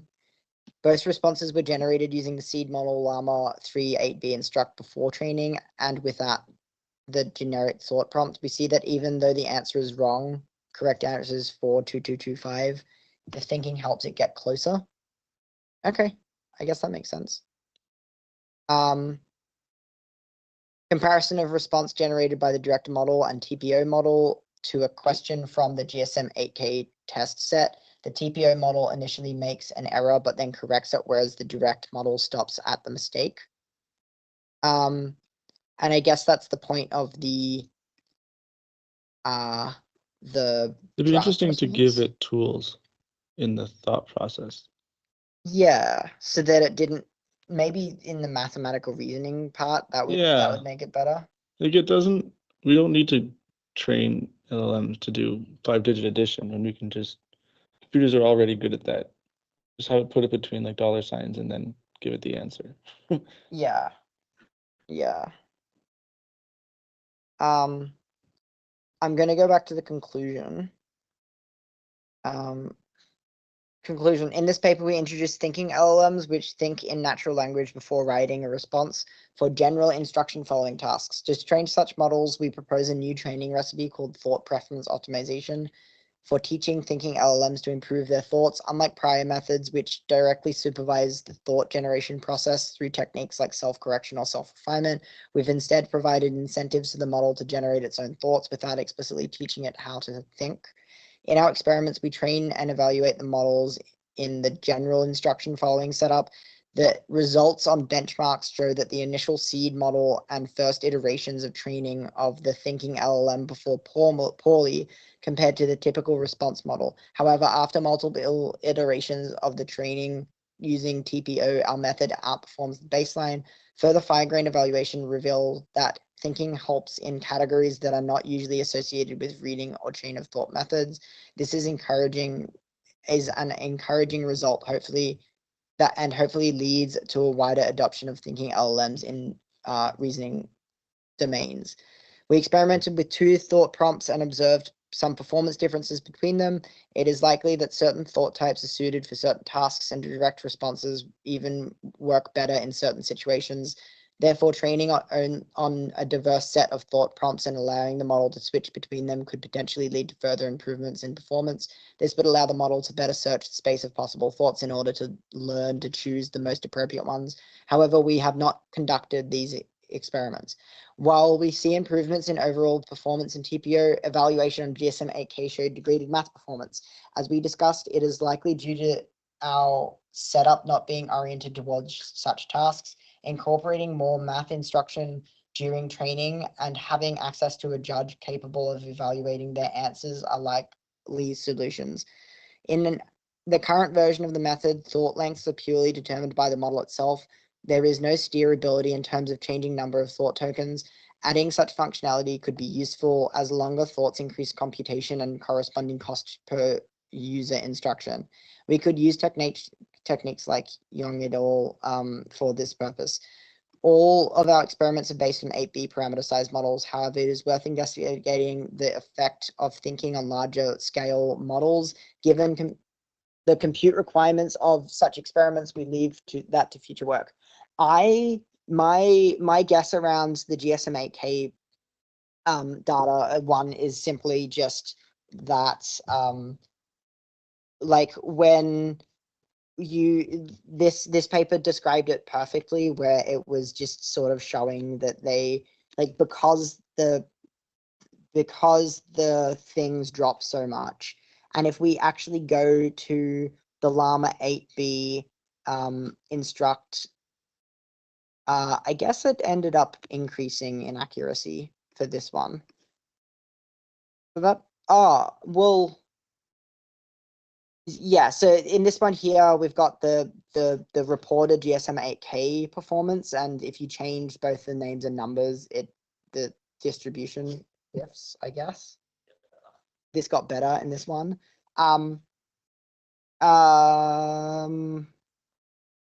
Do they share? Is it the same accuracy metric in this paper and one we read? It should be, because math domains, did it give answers to that? So this one here, GSM-8K accuracy, direct baseline was 79, and over here was 74. So it's on the same thing. Yeah, I guess this is interesting because this is exactly the same model. This one does actually increase for some reason. And if we go to the appendix, maybe there's more examples of this. Which one was it? Llama 8B instruct, GSM 8K full. It is at 76%, and with symbolic M1 or symbolic, it gets 74. So my hypothesis was going to be this would be expected, because if you're playing around with the chain of thought reasoning, it's then not being able to link back to the obviously the data that's contaminated. But the fact that this increases the performance, maybe that throws a spanner in the works. Or maybe it still applies. Like if we take the language model for just fuzzy matching some of the training data, with this method, the reason why it's going down still might be that we're doing preference optimization, and the preference optimization is pushing it further than the original data that is in the training data set. But I'm not sure. Yeah. On that note, we're at time. Does anyone have any questions, queries, comments? It would be great if you guys, what did you guys think of this session compared to last one? There seemed to be a slightly less engagement, and I'm not sure if that was because the paper wasn't as interesting, because any other particular thing. I think it's partly due to the fact that this paper references a lot of very niche Gen AI math stuff. Okay. Like direct preference optimization. If you haven't read that paper, you're going to get lost on this one. Was there anyone that didn't understand direct preference optimization and would have done better with some background on direct preference I would have optimization? just. Okay. I feel like I was doing background research as I was reading. Yeah, okay. Otherwise, I was somewhat lost. Yes, that makes sense. I did actually get a slide up that was on direct preference optimization, and then I just forgot to go through it. That was my mistake. Yeah. What do people think about, was direct preference optimization the only confusing part for people?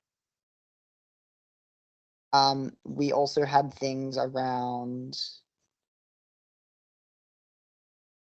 what else was there? Was it this part that was confusing? The, like, when we started going through the math parts and everything? I found that part pretty clear. Yeah. The length control? I think there was a lot of discussion based on like method Yeah, and like one had to like clarify is this how they're doing it. yes, that makes sense. Yeah. When it comes to the presentation style, do you think there were parts that we went into too much detail? Yes, I think you did go into too much detail in a few parts. Which parts?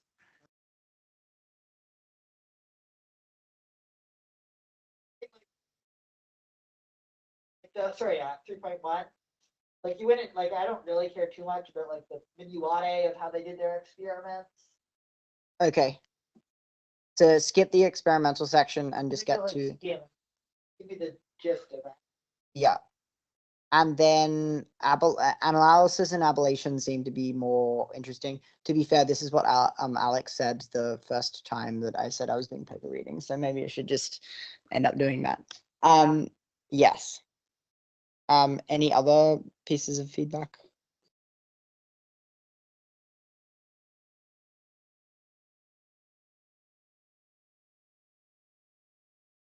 That is true.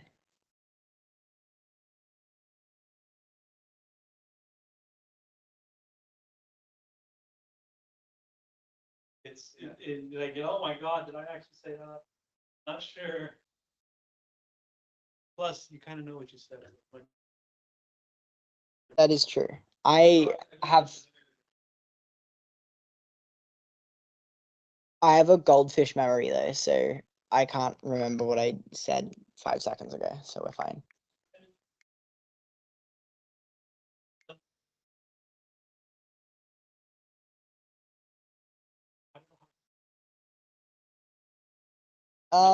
Enough time, I think.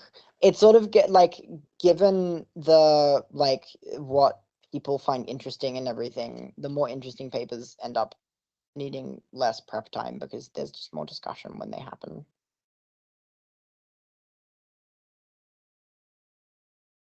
Yeah. And focusing on here's the 7 things that are interesting in this paper. Yeah. Let me present those quickly to you. And now let's debate. Yes. That's a lot more pressure on you. And so last time I sort of did that a little bit, like I went through some of the paper before I read the paper. Which did you guys like that format better?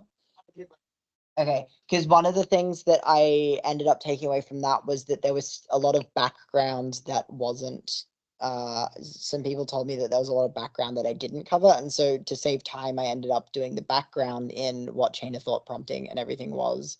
And then I went into the paper straight away. I think next time I might end up going into similar things that I did last time. Okay.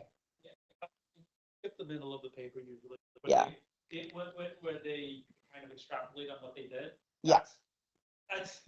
That's more useful for you as a pre-read. Yeah. It'll just answer so questions about it. There's so much bloat in the presentation style. Yeah. Deal with. At the same time, that's hours worth of work out of your life. Yes, that's true. Right? The more you prepare, the more interesting it is.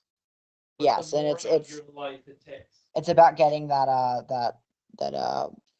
Right. thing. Yeah. I mean, something else.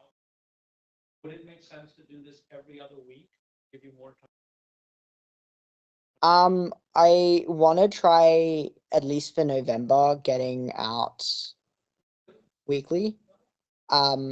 Simply because well, also depending on who ends up coming regularly and everything, then we can sort of figure out if it is too often or if it's not too often.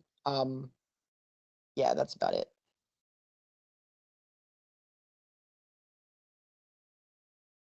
Yeah. Yes. Let's talk about those 4 things within or without paper. Okay, here's a highlight, is this now. Yeah, that makes sense. Right, but if you have them. Yeah, that And that's, is a number. we have lives and work and sometimes startups to work on and clients to needs to fulfill, and that time might not be available. Once in a while, ideally, we also sleep. That's only in the ideal case scenario, not in the essential. Yes. Right, so, yeah, I will try that next time. What did people think about the preliminary part of the paper, the presentation that was there? Was that interesting, or did you find that not to be very relevant?